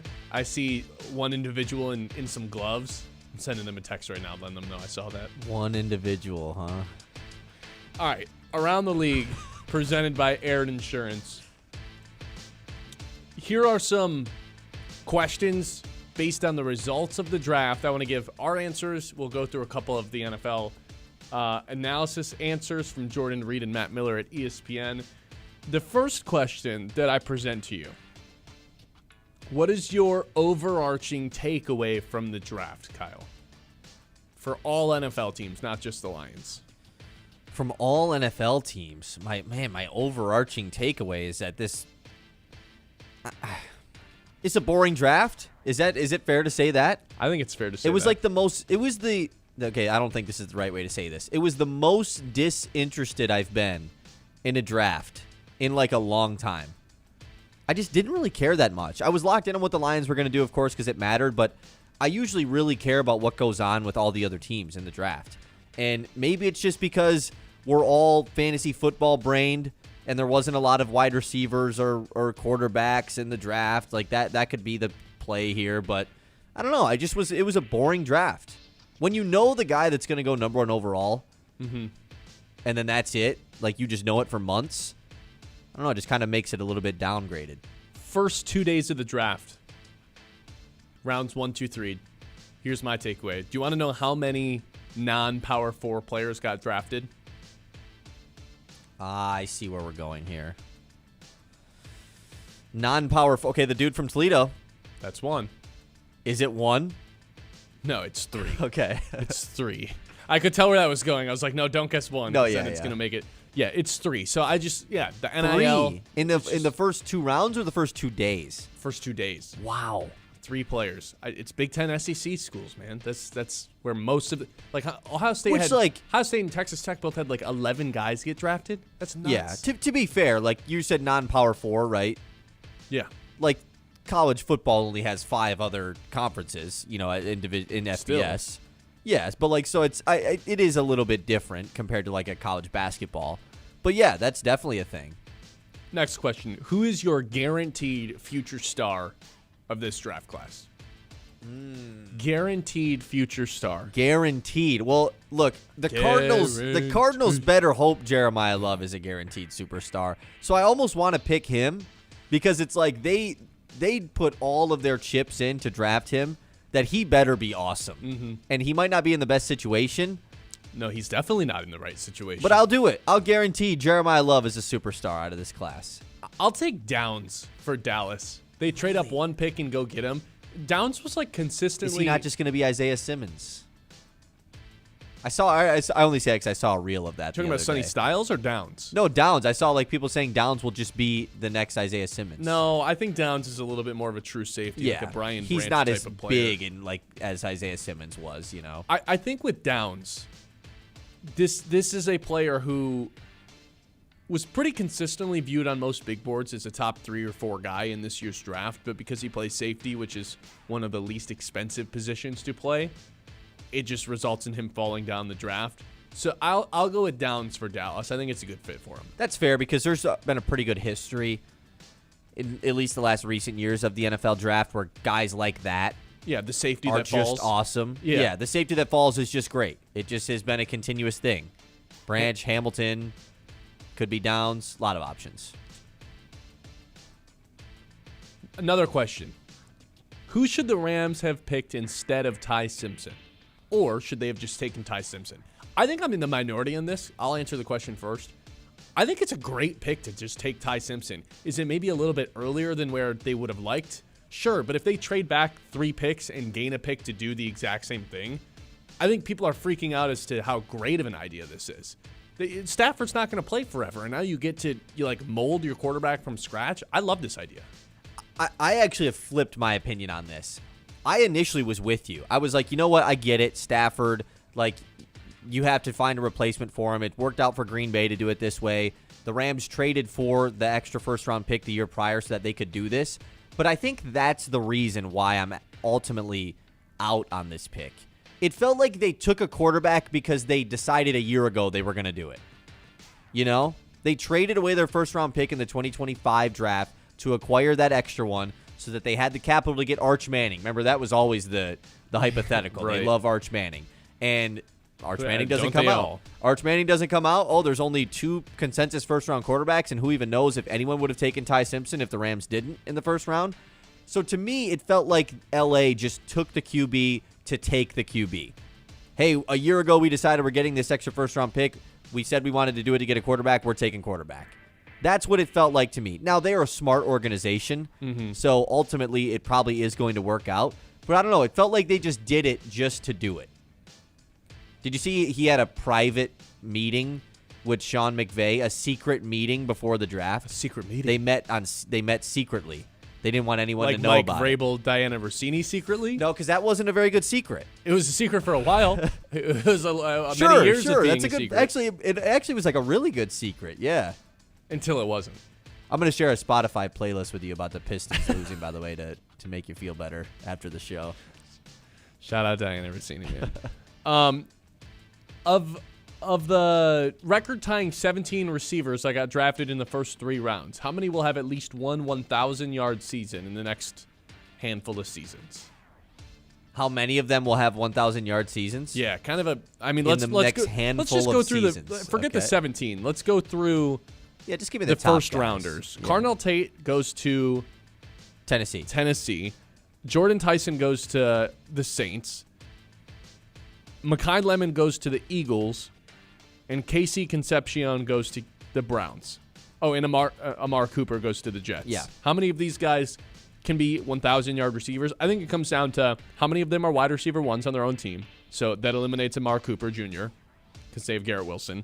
I think it eliminates Tyson currently. I mean, Olave. I don't know. I don't know what the future of Olave is in New Orleans. But like Olave had a good year last year. He recovered well after I thought he was going to be written off. I won't eliminate Tyson quite You're right. yet. Yeah, you're right. I will eliminate Casey Concepcion because he plays for Cleveland. It just feels like you're not allowed to have a But what if he's wide receiver 1? Jerry Jeudy had 1,000 yards with Cleveland. with Cleveland. I almost feel like he's one of the more likely ones. Just too. because he's the yeah. Who else is in that room? You know, Okay, we'll say 1 for sure. Lemon. Hell no. Yeah, no, the Philly offense will not allow it. Devontae Smith finally gets his chance to take over as wide receiver 1. He will. They're not going to have another guy. So and then Jordan Tyson and Tate. Carnell Tate. Which I'm going to go with yes for Tate, no for Tyson. I'll go with 3 guys. Give them how many years are we giving them? 2-3 years? Sure. 3 guys. I'll take 3. The big thing with Tate is just like I know everyone is questioning this because he wasn't even the wide receiver 1 at Ohio State. How's he supposed to be wide receiver 1 in the NFL?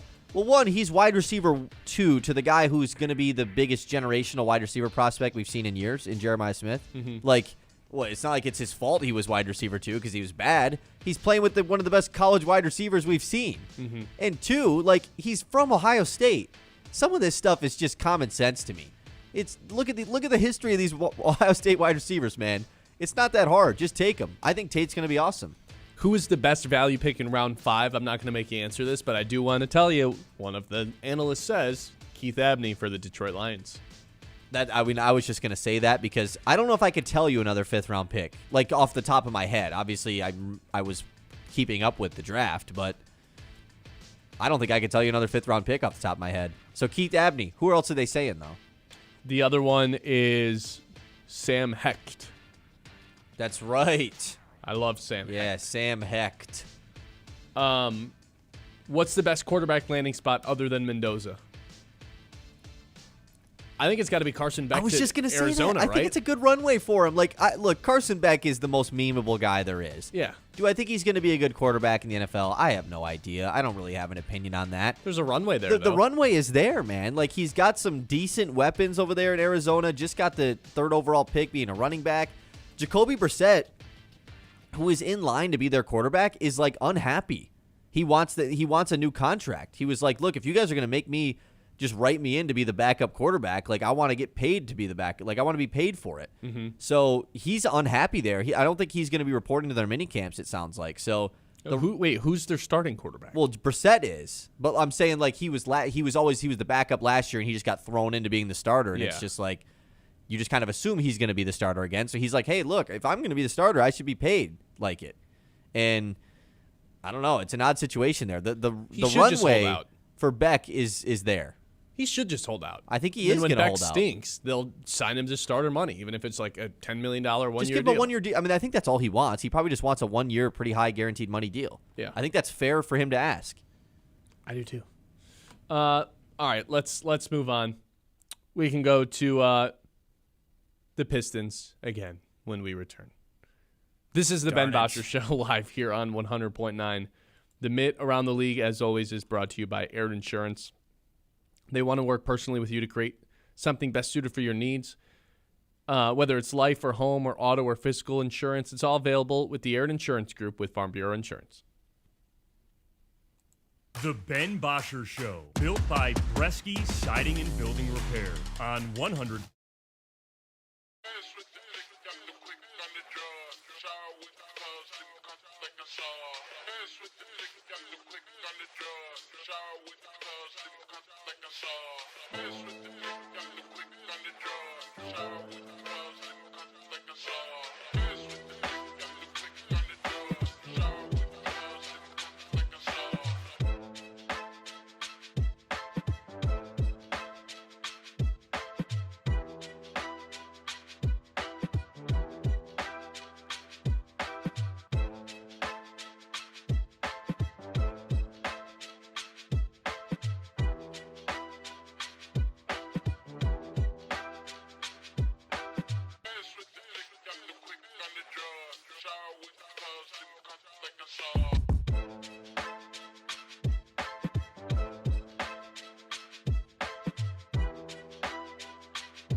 Built by Bresky Siding and Building Repair on 100.9 The Mid.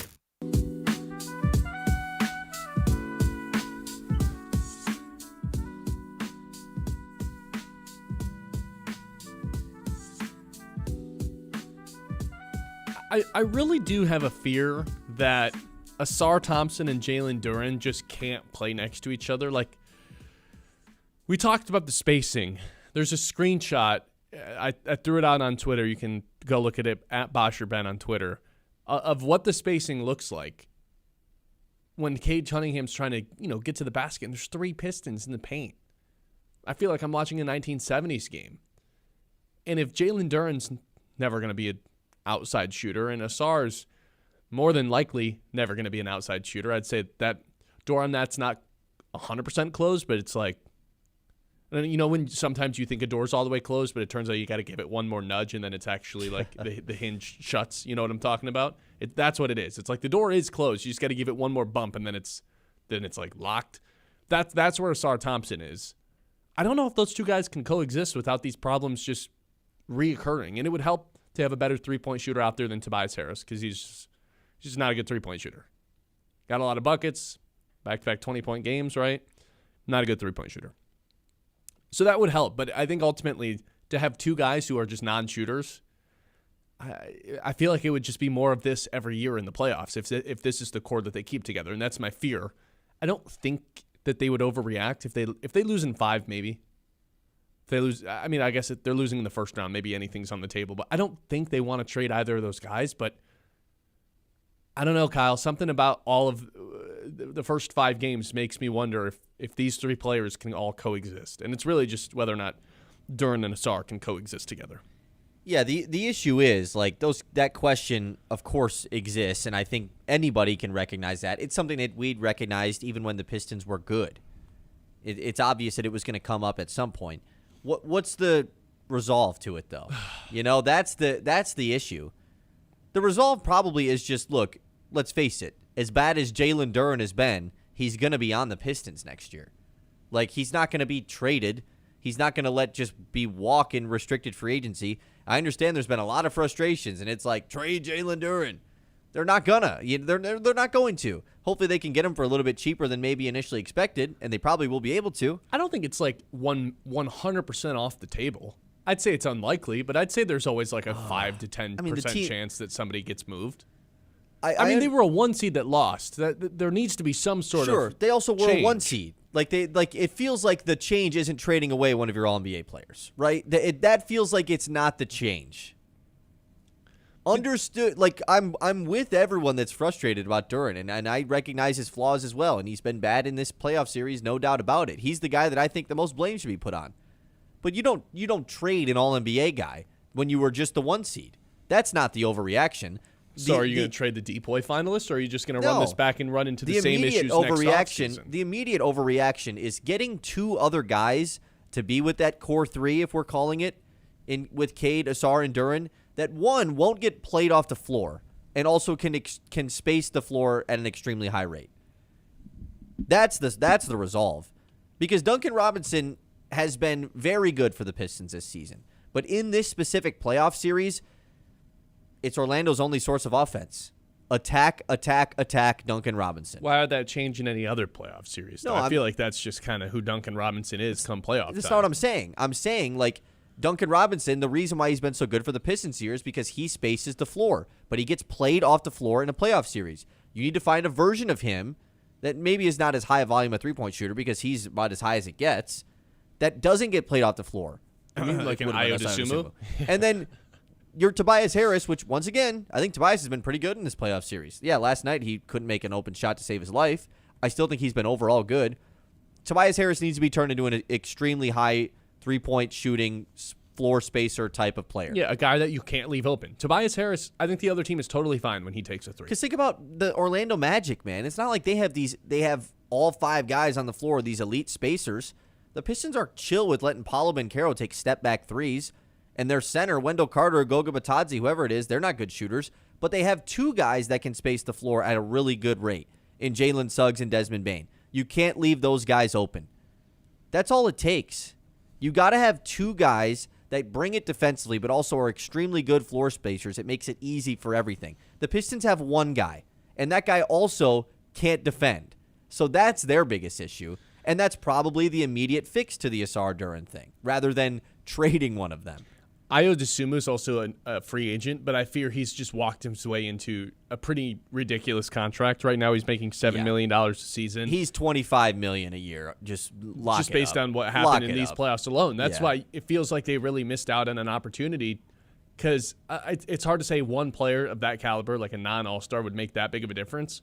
I really do believe that. Like, I am going to bed every night thinking if they had Ayo Dosunmu on their team, someone to take a little bit of pressure off of Cade Cunningham in terms of bringing the ball up the floor, and someone that is you can't leave him open type of three-point shooter, that does a tremendous amount. Like, the ripple effect of having that guy on the floor for Cade, for Duren, for Asar, I think everybody's playing a heck of a lot better because there's just simply more space. There's just simply more, and plus it's just another guy who can get his own shot. And it feels like they missed out on that opportunity by not trading for him at the deadline. Now he's going to cost, 4 times as much as he's making right now? They missed their chance. Not to win a championship because Cade's only 24, but with the extensions that are coming, you got to give Duren the extension. Asar's due for an extension. It only gets harder from here. You had the Tobias $26 million just there to use in a trade. Trajan really did just sit on his hands at the deadline for the most part. He got rid of Ivy, which was probably addition by subtraction. Trade of the year, right? Kevin Huerter has 6 points in the playoffs. It feels like they didn't do enough at the deadline is what this simply comes down to. So I'm almost talking myself into Trajan Langdon maybe being the guy who deserves the most blame of any of it, of any of the players, of any of the coaching staff. It might just be Trajan Langdon for not doing anything at the deadline. And it probably is him as well because it's something that every single Pistons fan can agree on. You know, we can sit here and debate if Cade turns it over, but it's not really his fault. Well, Jalen Duren's getting outplayed. Well, Orlando's scheming against him. We can have all those debates. I don't think there's a debate about, man, I thought what Trajan Langdon did at the trade deadline was awesome. I thought it's really helped him in this playoff series. There's none of that. Every Pistons fan can agree that the trade deadline was, in 2020 vision, mishandled by Trajan Langdon. I'm with you. 989-837-6125. We'll get to who to actually blame a little bit more in depth here in the 11 o'clock hour, and we'll talk to Jeremy Reisman at 11:15 before doing news one more time and our 3 traditions to close out every show. Looking for a steady hand when it comes to your financial future? Meet Kevin Spencer with Edward Jones right here in our community. He takes the time to understand what matters to you most and helps build a strategy that gets you there. Reach out to Kevin Spencer at Edward Jones today because your goals deserve a plan that's personal. Like I said, we got Jeremy Reisman coming up at 11:15. I want to talk about the draft a little bit more because I think it's really interesting the approach that the Lions took. There's 4 guys that were drafted to this year's Lions team that have a realistic chance of winning a starting job. I don't think all 4 will, but I think there's a runway for all 4 of them to potentially create a starting job for themselves as soon as week 1. So we'll get Reisman's thoughts on that, including his thoughts on a defense that could be under a little bit of a change. Let's just put it that way. 11 o'clock hour on the way. This is the Ben Bosscher Show, and we are live here on 100.9 The Mitt. The Ben Bosscher Show, built by Bresky Siding.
The Blazy Electric Studios. This is Sports Radio 100.9 The Mitt. WLUN, Pinconning Bay City, Saginaw, Midland.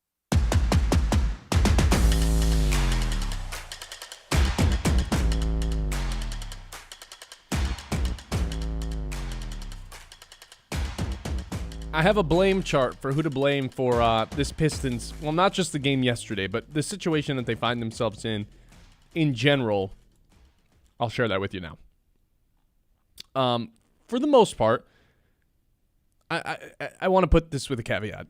Cade, I have is tied for the most blame at 30%.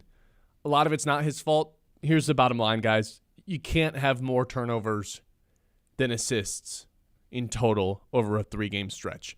You can't have the most turnovers for a 3-game stretch in the history of the playoffs since turnovers have begun being tracked in 1977, 1978 season. It's just unacceptable. And a lot of the turnovers they're not even just, the defense being ultra aggressive on you. And even if they are, like, man, this is the playoffs. You got to expect that. You got to be able to protect the ball. For as great of a passer as Cade Cunningham is, he's not great at keeping, defenders away from picking up steals on him. And some of the passes yesterday, it's just like, man, he's throwing passes at guys' feet in transition. And on 2 different occasions, a 3-on-1 transition play just got broken up because Cade threw a terrible pass to somebody. So 8 assists yet again. I have Cade at 31% of the blame. There's a lot of big picture issues around Cade that are not his fault.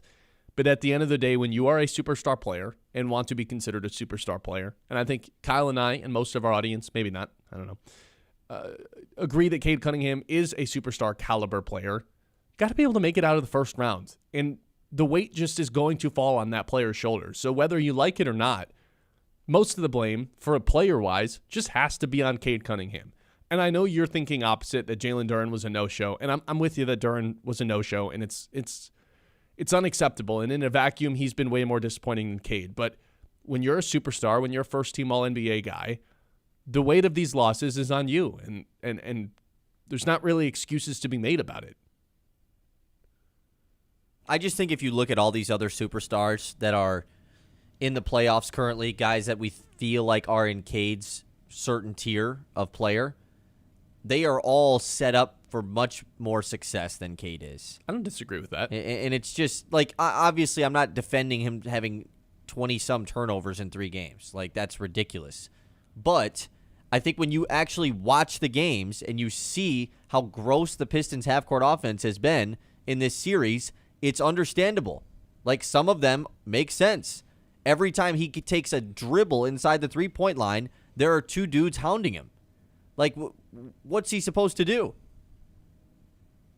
It's hard for me to put all the blame on him. It's just difficult. I don't think all of it goes on Cade. The most blame on him. I think it's difficult to do that. When he's saved them in a lot of this series so far. You're not wrong about that. I do wish the other knock I have on Cade right now is he's just not a make-you-pay-for-it type of three-point shooter, and maybe he never will be. But there's a lot of other superstars that play point guard or at least are ball-dominant guards the way that Cade is, that you literally just can't leave him open. And right now it feels like when he shoots his 3, Orlando's almost like, oh, all right, we'll live with that because he's a sub-30% three-point shooter in the playoffs so far. It's not necessarily a knock on him as much as it is, man, I wish he was better at that. Because if he was a can't leave him open three-point shooter as well as everything else that he does inside the paint, he'd already be one of the 5 best players in the league. It wouldn't even be a conversation. He'd be averaging 30 points a game. But he's not. And he hasn't been, for his entire career, a lights-out, knockdown three-point shooter. I think 30% of the blame, and you're talking me into more and more of it, but it's hard to put the most blame on a non-player, goes to Trajan Langdon, who just did nothing at the deadline. Didn't really do a whole lot last offseason either. And just kind of watch the team out-hustle everybody throughout the regular season, get to their 60 wins, and figured, well, we're just going to keep doing this to everybody in the playoffs. It turns out, as there's 60 years of history that tell us, things just get a lot harder in the playoffs. Intensity rises. Other teams start matching, your intensity that you had throughout the regular season if you're one of these teams like the Pistons who just kind of out-hustled everyone throughout the season. You need shooting. You need spacing. You need another ball handler. And you need someone else who can create their own shots. The more of those guys, the better. And it feels like Cade is the only guy who can do that, and Duncan's the only guy who's really spacing the floor. So the fact that Trajan Langdon didn't do anything at the deadline, and when I say didn't do anything, I mean trade for Ayu Dosunmu, who went for 4 second-round picks. I would have traded a first-round pick for him. I think a player like that truly makes a difference. Yeah, Sorry, go ahead. I was just going to say, I think the Pistons are up 3-1 if they have a player, and there's probably a visceral reaction out there like, Ayu Dosunmu, like, seriously? That guy would flip the series? Yeah, I think he would. He'd take pressure off Cade. He can get his own buckets. He's averaging 21 for the Bulls, or for the Timberwolves. He got traded there from the Bulls. He barely costs anything. He's on a $7 million contract. He won't be for long. And he's a 54% three-point shooter. He is one of those guys that you literally can't leave open. To have him on the floor creates more space for Cade to operate, which therefore creates more space for Duren to roll, and Orlando can't just pack the paint every possession like sardines in a little tiny can. because that's what it feels like Orlando's doing, and nobody on the Pistons can make them pay for doing that. And that's been the most frustrating part is, like, we can go back and complain that the Pistons didn't make some huge trade at the deadline. Trading for Ayodasuma would not have been a huge trade. No. Like, it would have been a great one, but it wasn't this, like, you're giving up Ron Holland and 3 first-round picks to go trade for Giannis. And, like, all of those dumb trades that were being thrown around. Yeah, those are the trades that usually don't work. They're panic trades. The trades that end up being the best trades at the deadline are these The ones where sneaky it's ones. like, oh, it doesn't get an A+ at the time, but then you get to the playoffs and it's like, wait, this player is actually way better than we possibly could have realized. That's Yeah. Io right now for Minnesota. And the 2 guys that probably made the biggest impact on their new teams post-trade deadline in postseason basketball were Kobe White and Ayo Dosunmu. I know the Hornets didn't make the playoffs, but Kobe White hit that crazy 3 for Charlotte in the play-in game to keep them alive, and Dosunmu obviously has been great. Both of them traded from the Chicago Bulls, the same team that the Pistons made their lone trade with, and yet they took Kevin Huerter. Yeah.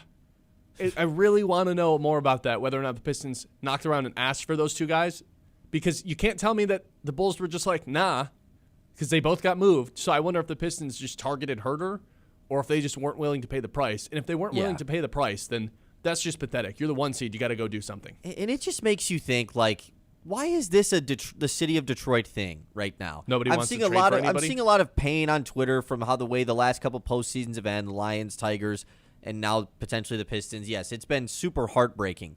But all of these teams have been in a position where they were number 1 at the trade deadline in the last 2 years. All 3 of those teams have been in a position and didn't do anything. The Lions won, sure. There's not a lot of huge trades that go down at the trade deadline in the NFL, whatever. But the Tigers and Pistons ones are just like, why is this something that the city is taking an identity on of? That we're like, why can't one of the teams at least be hey, we're gonna make a trade. We're going to do it. We're going to go for it. I'll give Brad Holmes credit. The Zadarius Smith trade was a really good trade. It kept them alive. But like baseball and NBA have the busiest trade deadlines. There are always just so many deals that go down. And in the last 1 year, both of those teams have gone into the trade deadline as the best team in their league and have not done anything. No, you're forgetting the 9 different moves that Scott Harris made. All bullpen pitchers, none of them made any sort of because the impact. offense didn't need any help. Right. Like, it's just, it's weird. Why is it something that the entire city represents? Can one of the teams just be like, well, why do we have to do what the other team in our city does? No, the Wings traded for a first-round pick. They traded a first-round pick away. How'd that one work out for them they were this the year? number 1 place too, right? I have Duren 25%. To be honest, I'm just at a loss of words for Duren at this point. Everyone is well aware of how Duren's been in the playoffs. Do you have anything else to add about Duren? Because I don't. No. At this point, though, I am like, do we think Angel Reese kind of misses Jalen Duren? No. The amount that she's been posting about him? It's kind of getting to a point where it's like she reposted the dunk from Jamal Cain. That has nothing to do with Wendell Carter. She just doesn't like Jalen Duren. It's to a point where I'm like, if I'm Wendell Carter Jr., it's like, man, you really want me. Yeah, you really want me to stick it to this guy. If I'm Wendell Carter, I'm almost like getting a little concerned by it. Like, man, you really are like letting this like linger. You've been thinking about this guy. Yeah, that's just all I'm saying. I have Bickerstaff at 9% of the blame. He can't seem to figure out who he wants to close with, which I don't know if it's a Bickerstaff issue as much as they can't figure out how to defend the pick and roll for Orlando. That part of it's infuriating. That's the bigger issue, yeah. Jalen Duren just ends up being lost in help defense every single time, and then somebody's wide open for 3, basically. Or Orlando will just randomly pop out this lousy full court press every once in a while that just is working. And Cade's like, what do I do? It's a one-on-one man full court press. They're not even trapping. What are we doing turning it over? So it's tough for JB's a really difficult one to figure out how much blame he deserves because the coach, of course, is always the number 1 scapegoat of any time a team is doing bad. But like someone said in our YouTube chat, Courtney said, JB ain't missing threes and turning the ball over. I think it's the defense more so than the offense for JB. I have 5% of the blame for Jenkins, Danis. As much as I would have loved to trade for someone at the deadline and not have Danis have this amount of weight on his shoulders in terms of how important he is to the playoffs, the bottom line is they didn't. And the bottom line is he's averaging 4.5 points per game on 36% shooting. Man, that's not good enough. And it's not fair to put all the blame on him, which is why I only put 5%, but he definitely deserves some because he's been basically useless for most of the series. And then I have 1% of the blame on assistant coach Fred Vinson, who when the Pistons signed 2 years ago to come be on the JB Bickerstaff's staff, It was like, oh my God, he's going to fix Asar's jump shot. He's going to fix Cade's. He's going to fix Ron Hollins. Everybody's going to be able to shoot. Nobody can shoot. Even Tobias Harris can't shoot. Cade Cunningham can't shoot. I don't know what Fred Vincent does. This has to be the most overrated Duncan assistant hasn't even coach. really been shooting well in this series either, you know? No. Which obviously he was a good shooter before he even got here. What does Fred Vincent do? I was told this guy's a saint and can fix anybody's jump shot when he showed up. Hey, Duran took a mid-range jump shot yesterday, though. Is that Two of something? them. I don't get what he does. If he's a shooting specialist and nobody on our team can shoot. Tobias has regressed. He can't hit a three to save his life. All right, 989-837-6125. We're going to have our guy Jeremy Reisman on next to talk about the Lions draft. I think it's fascinating, by the way. 11 o'clock hour, as always, is brought to you by Yiter Insurance. Life happens fast, and at Yiter Insurance Group, they're here to make sure you're covered every step of the way. Locally owned and trusted in Midland for decades, they treat you like family, not just another policy number. From home and auto to business and life insurance, Yiter is the right coverage for every stage of life.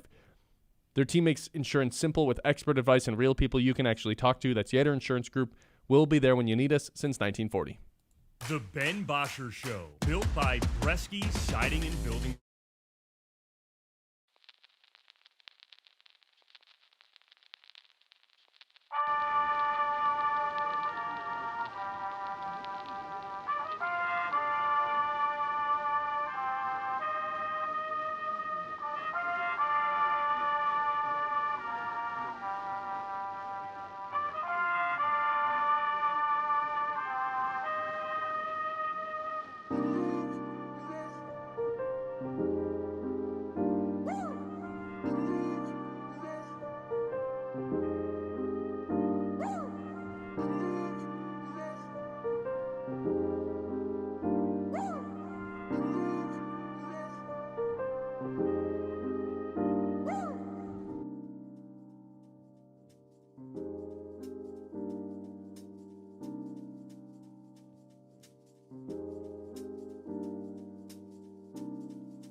On 100.9 The Mid.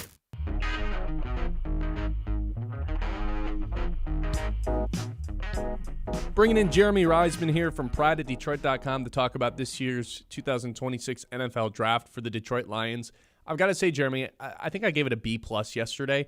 The part of this draft that I like the most for the Lions is the fact that their first 4 picks have a real runway to compete for a starting job right away between Blake Miller at right tackle. I think it's fine to shoe him in for that starting job. He'll have to earn it, but I think he's going to. Derek Moore, he's competing with DJ Woonham. We'll see who ends up winning that. I think by the end of the year, it'd be a pretty big disappointment if he didn't win it. And then there are 2 fourth-round picks between Jimmy Rolder, they never replaced Alex Anzalone, and Keith Abney, who I'm kind of fascinated with to potentially be the starting nickel. There's at the very least a runway for all of them to be starters at some point this season. Yeah, I think that's probably fair to say. And considering the draft capital that the Lions had, and considering, I think, the shrinking amount of talented players in every draft class, we kind of heard Brad Holmes allude to it. His disinterest in the 3rd round, I think, is also a little bit of a sign that maybe this was a thinner draft class. So to get 3 or 4 potential starters out of this class when you don't have a 3rd round pick, when you're picking in the mid to late rounds, I think that would be a pretty big triumph. I definitely agree with you on the first 2 guys. I'm a little bit lower on Jimmy Rolder than maybe some other people are. I think that's going to take some time. Obviously, he's only a 1-year starter, so I think it's going to take a little bit for him to kind of pick up some of the nuances of defense, particularly in coverage, where Alex Anzalone was pretty good. But I'm with you, that Abney pick. I would not be surprised to see him be a starter by the end of his rookie season, if not sooner. Yeah, so that nickel room specifically, right now I think it's Roger McCreary. Right now it's Keith Abney. I guess I'll still throw Ennis Rakestraw in there for the time being as well. Abney's got a fun story, though, being a nickel as a sophomore at Arizona State and then moving to the outside.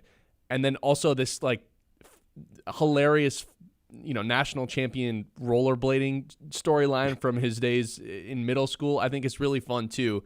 What have you seen from Abney so far since you've dove into his tape?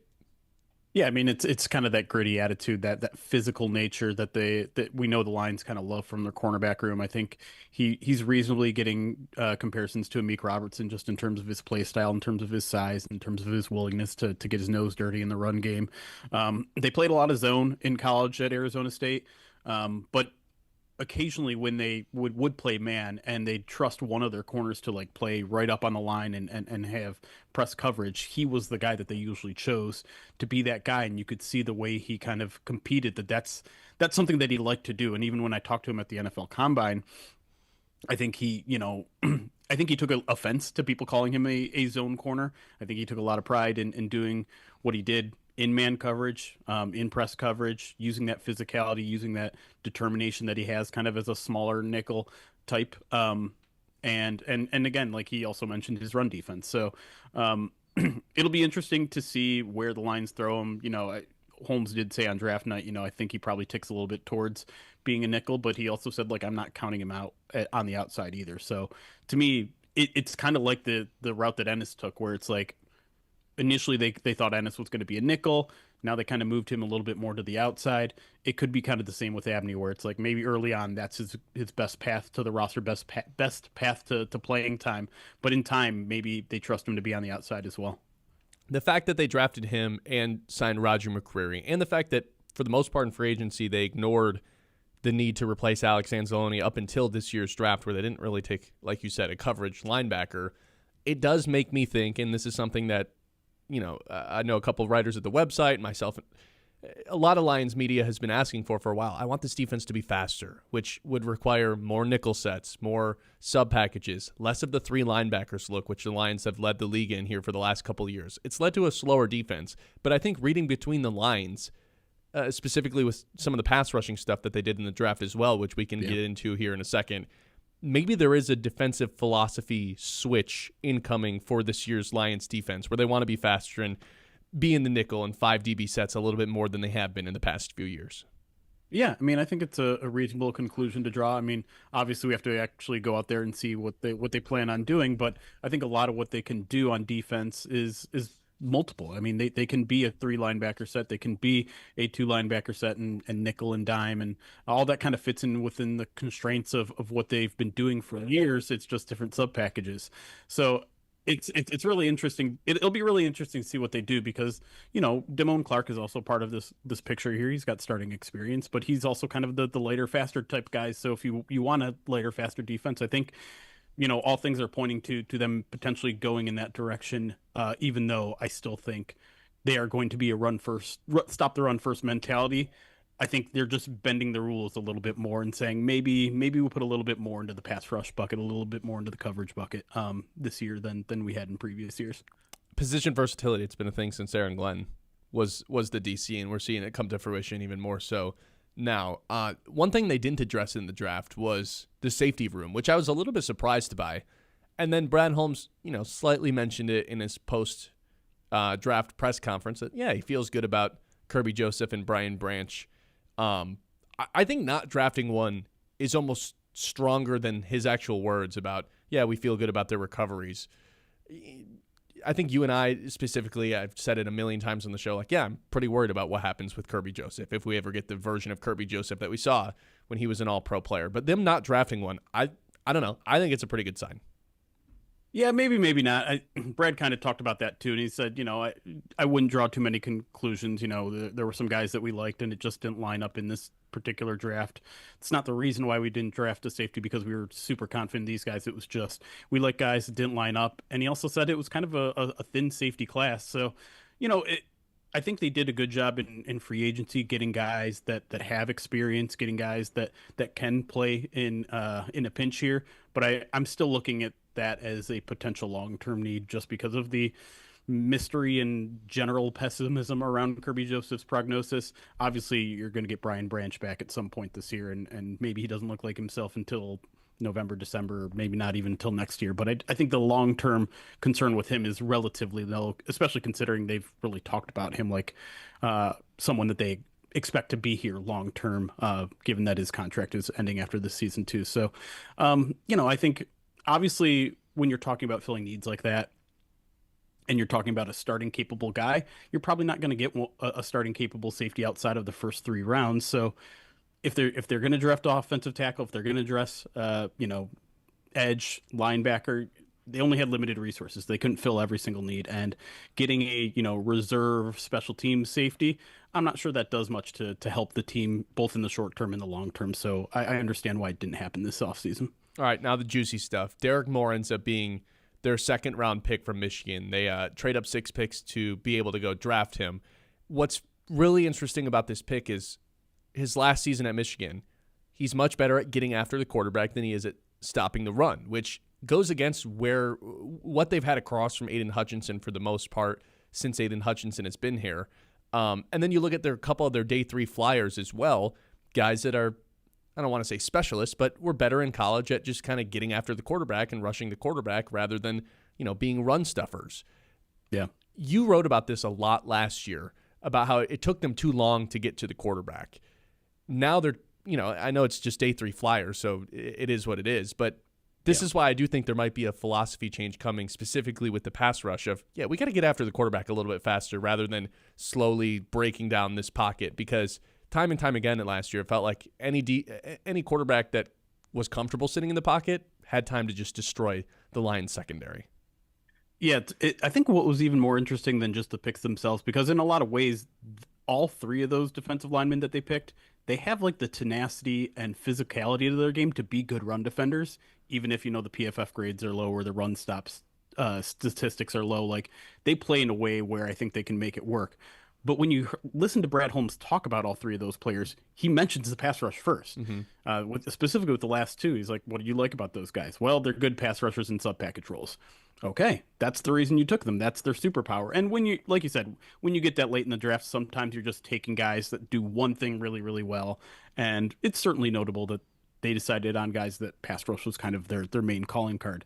With Derek Moore, though, too, I mean, I think I don't quite understand why the PFF grades are so low when it comes to his run defense, because I think he sets a strong edge. I think he plays with a physicality that they're going to want opposite Aiden. But at the same time, like, the pass rush production was incredible.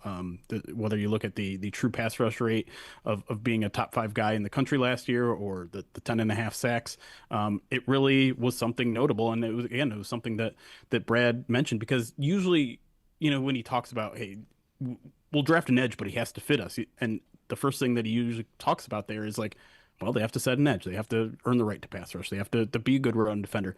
But when he talked about it this time, it was like, well, they need to do 2 things. They need to be able to do that, but they also need to give us some juice in the pass rush. And it's like, you've never mentioned that second part before. Right. It's always been just setting the edge. It's always been making sure they're a good run defender. So to see that they are obviously, I mean, they must have seen the same thing that we saw, and how could they not? The pressure stats were good. The sacks were still a top 10 sack team last year, but the time to pressure was a bottom 3 rate in the NFL, and that's something that I think it's pretty clear that they've gone out this offseason and tried to fix. Which draft pick are you the most interested with going into rookie camp and specifically training camp as well that you think will be the most the content MVP, where you can get the most out of, like, writing about him, player that you're most interested, I guess, coming out of the draft? Yeah, I mean, I've already jumped ahead of it. Skylar Gill-Howard to me is one of the more fascinating players on the roster. I literally just published an article just about his story and why he should be your new favorite Detroit Lion. The story of, starting at a college that I didn't even exist, and I'm still getting the name wrong. North Iowa. It's some synonym of North. And then, he plays 4 games there. He wants to play at a D1 school, doesn't get any offers. Finally, after, one of his high school teammates advocated for him at Northern Iowa, they're like, all right, you can walk on here, but you have to change from linebacker to defensive tackle. And he's like, cool, I'll put on 50 pounds in 4 months. And suddenly, he's playing defensive tackle at a D1 school. He parlays that into Texas Tech. When teams like Alabama were calling him after 2 years in Northern Illinois, and he just kind of took every step of the way. He took the challenge that was presented in front of him and kind of met it. And it's unfortunate that his season came to an end last year with an ankle injury, but he almost played in the bowl game. He wanted to come back to Texas Tech for another year and just show how dominant he could be at the college level. But the NCAA said no to his eligibility, and he's like, all right, I'll take that as a sign. I'm going to go dominate at the professional level. And he was invited to the combine, started, he did his pro day stuff. And to me, he's just an absolutely fascinating player with a play style to kind of match that, like, unforgiving attitude where he's chasing down quarterbacks 30 yards down the field. He's making plays from the opposite side of the action. I'm fascinated by the guy. I think he's going to be a fan favorite in a hurry, and I'm eager to meet him in person too. True defensive tackle, or more of like a hybrid 4-eye type of player? It's a good question. I think 3-tech is probably his best role in the NFL, in that kind of pass rushing role. So, like, that's where I would expect him in that rookie season, is like maybe you're doing NASCAR packages, maybe it's just a 3rd and long and you want a pass rushing defensive tackle alongside like a Leem.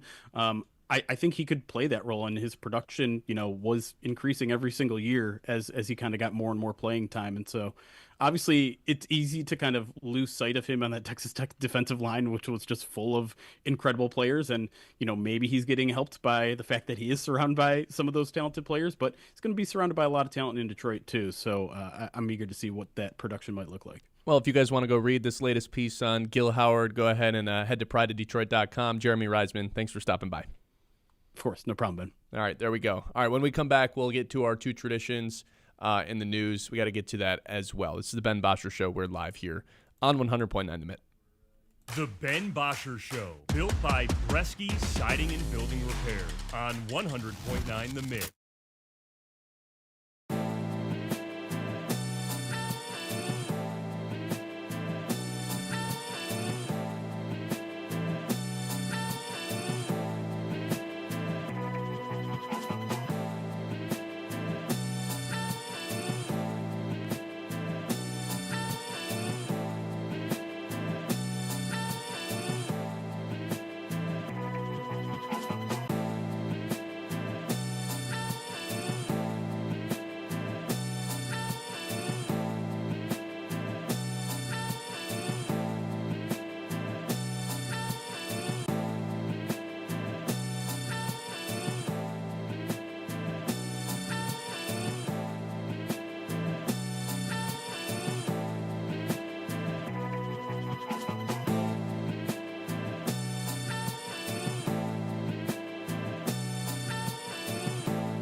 by Bresky Siding and Building Repair on 100.9 The Mid.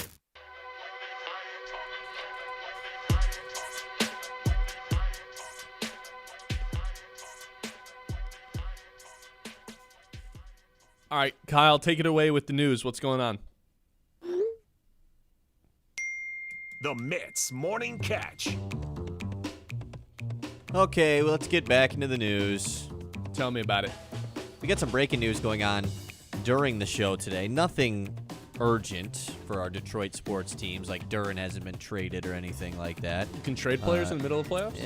I wish you could. So a couple of the things that have happened. First off, the Lakers are optimistic that Austin Reeves will return for Game 5 against Houston. It seemed like they were maybe just going to rest these guys until the next round since they went up 3-0, but they play Game 5 tomorrow night, the late game. So Austin Reeves likely to be making his return. That's big for the Lakers. You think they just close it out in 5 tomorrow? Back at home? Back at home, yeah.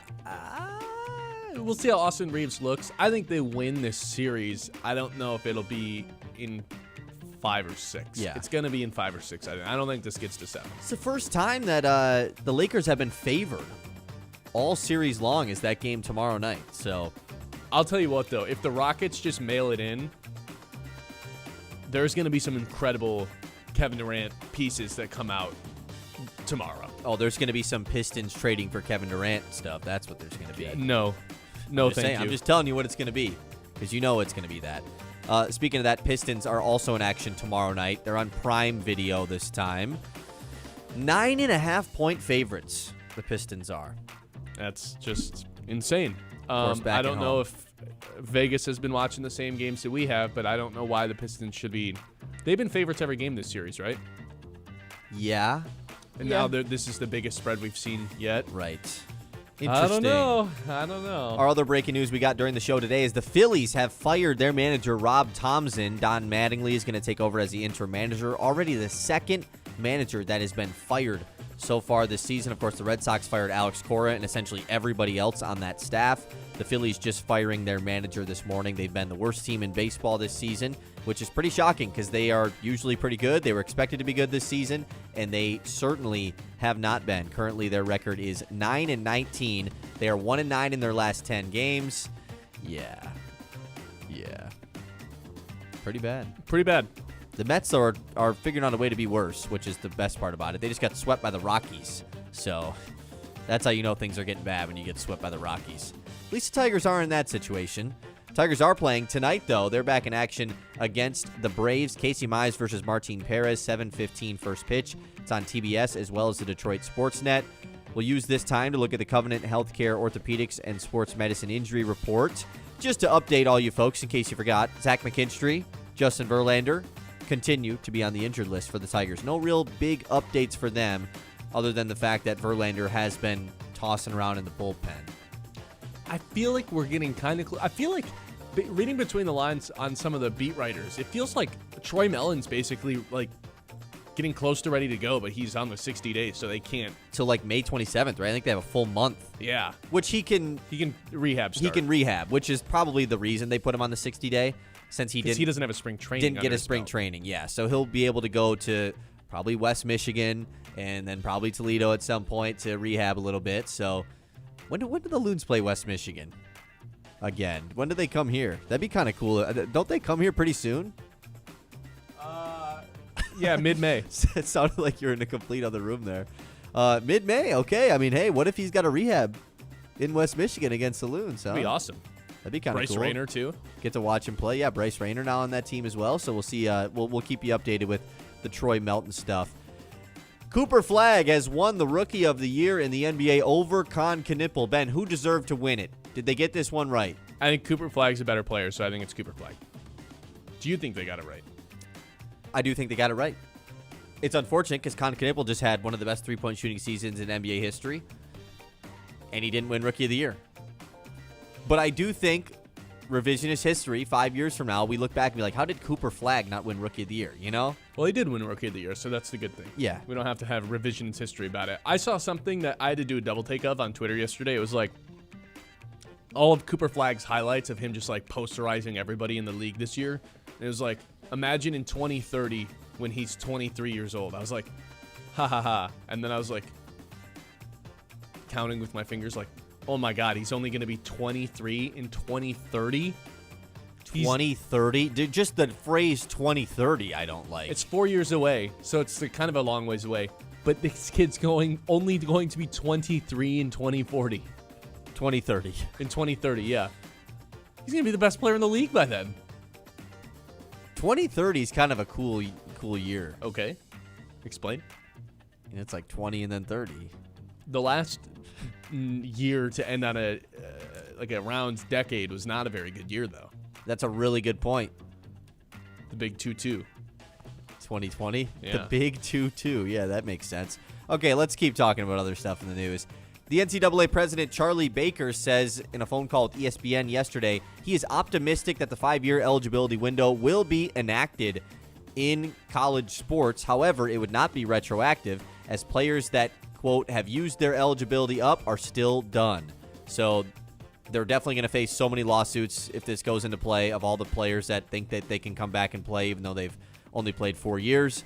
I don't know how all that's going to go. All this means, though, is that Jackson Kohler and mainly Carson Cooper will not be coming back to MSU because there was some real buzz that Carson Cooper would come back if this happened.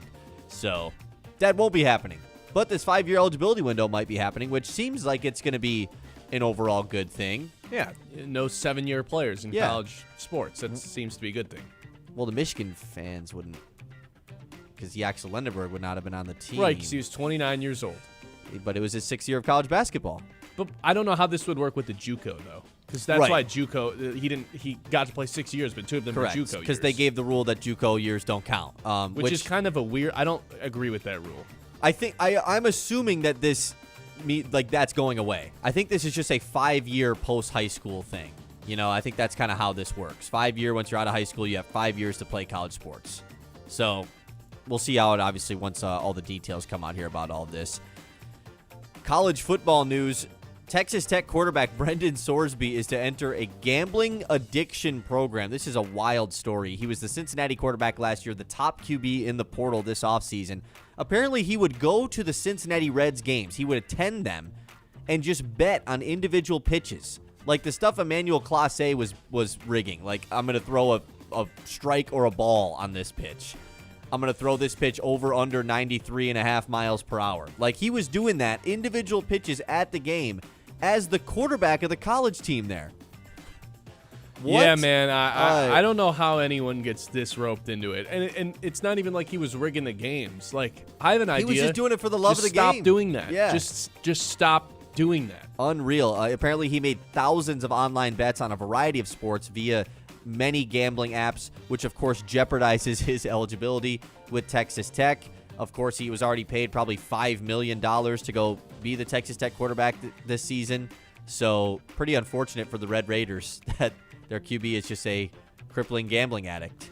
Yeah, that tends to be tough. Yeah. Have you ever bet on a next pitch? No. Next basket? No, I will gamble. I dabble, but I certainly will not do that. That's a little bit more in the degenerate category. I don't know why FanDuel allows people to bet on those things. A lot of them do. I know. It's probably not the best thing that you can just bet on the next play of any game.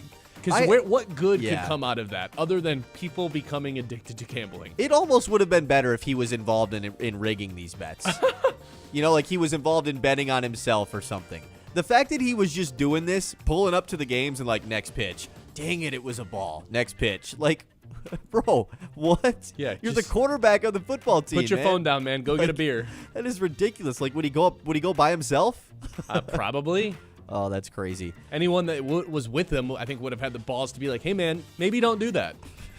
Maybe let's watch the game. He definitely was going by himself, yeah. Last thing in the news, Live Golf is about to head down the drain.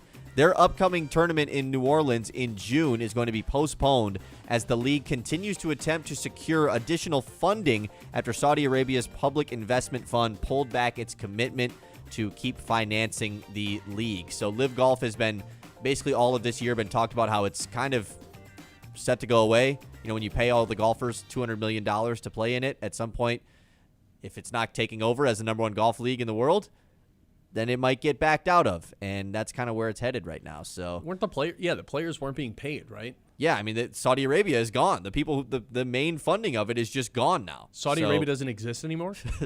What? Saudi Arabia's funding of Live Golf is just Oh. I didn't finish that sentence. I was like, what did I miss yesterday when all the Pistons Let's go were into playing? the world of news rather than sports. This is the Ben Bosscher Show. We're live here on 100.9 The Mitt. We got Big Win Wednesday tomorrow. I'm really excited about that. But before we get to that, we've got our 3 traditions to close out every show. That's when we come back. Your dream lawn, Stravinsky sod can literally roll that out. Top quality sod that turns patchy yards into backyard showstoppers, and they've been doing it for over 50 years, which means they're experts. Whether you're fixing a rough spot or redoing your whole yard, Stravinsky delivers lush green perfection. Fast, friendly, and farm fresh because your grass should be greener right now. Don't settle for a bland yard. Increase the value of your home and get the lawn your neighbors will envy with Stravinsky sod. The Ben Bosscher Show, built by Bresky Siding and Building Repair. On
on 100.9 The Mid.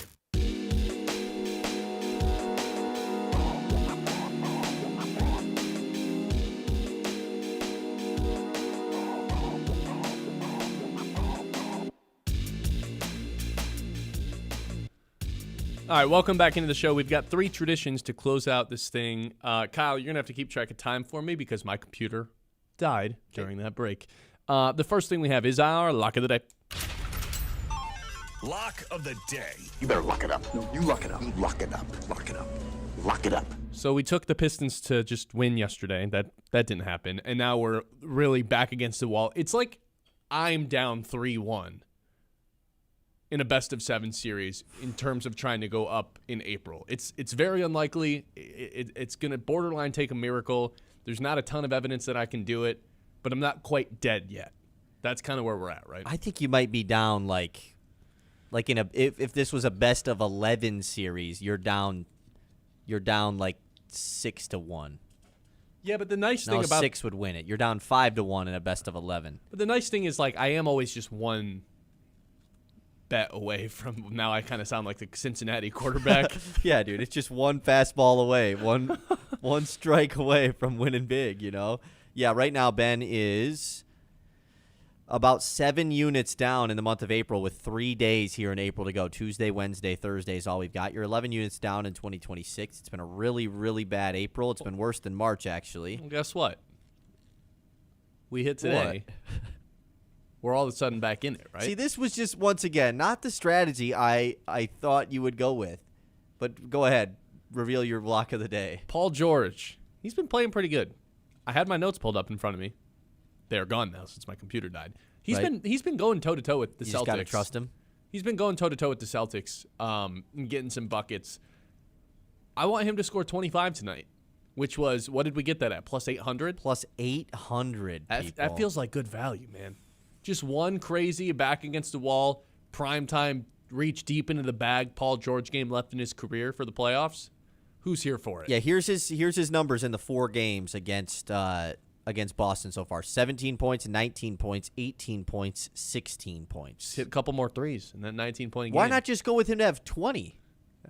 That had to have been at least like plus 200. Yeah, but we need to really get ourselves back into this thing. We're down 7 You're units, trying to get it Kyle. all in one shot here. That might just be the strategy for 3 straight days. I guess, yeah. Sure, why not?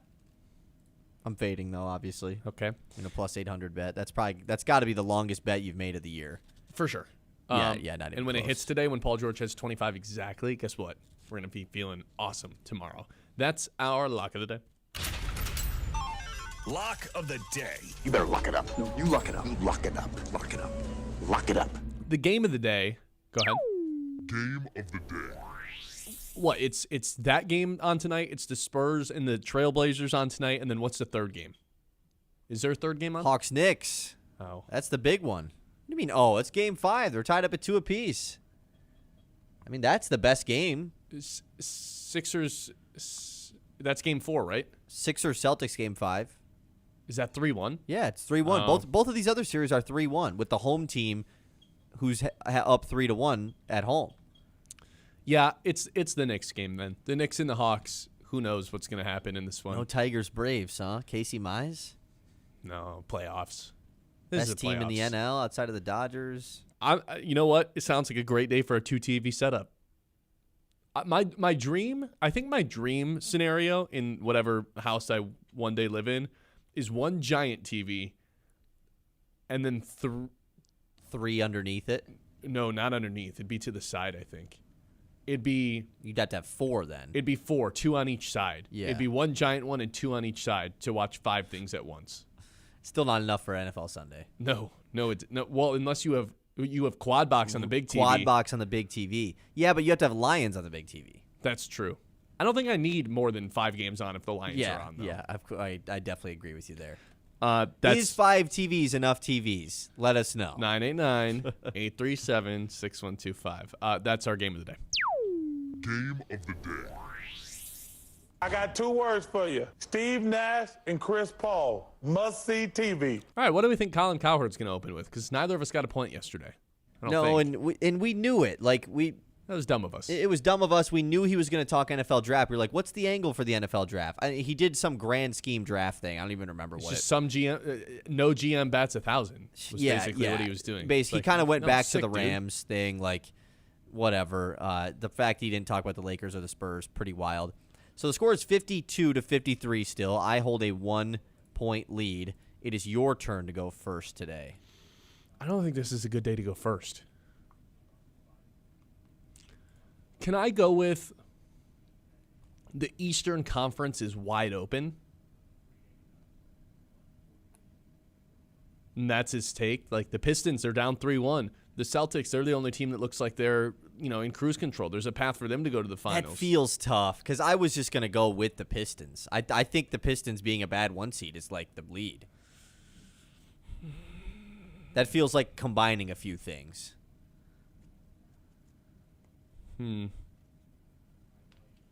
Okay, then I'm just going to steal your pick and go with the Pistons being a bad 1 seed. Okay. No, yeah, I appreciate that. All right. I'm going to go with this Aaron Rodgers thing that just happened today. The Steelers placed seldom used UFA tender on Aaron Rodgers. This happened I swear the NFL just an makes hour up ago. rules. They just make up rules as we Yeah, go. we're going to go with Aaron Rodgers. Good pick. Sure. I don't know. All right, that's going to do it for us today. We'll be back tomorrow. We're giving away Tigers tickets tomorrow, which I'm excited about. So be ready to text in at 10:15 tomorrow for Big Win Wednesday, thanks to our friends over at Garber Chevrolet. Appreciate you guys for listening today. We will be back tomorrow, 9 a.m. Like and subscribe on YouTube so you don't miss out. We'll talk to you guys then. The Ben Bosscher Show, built by Bresky Siding and Building Repair on 100.9 The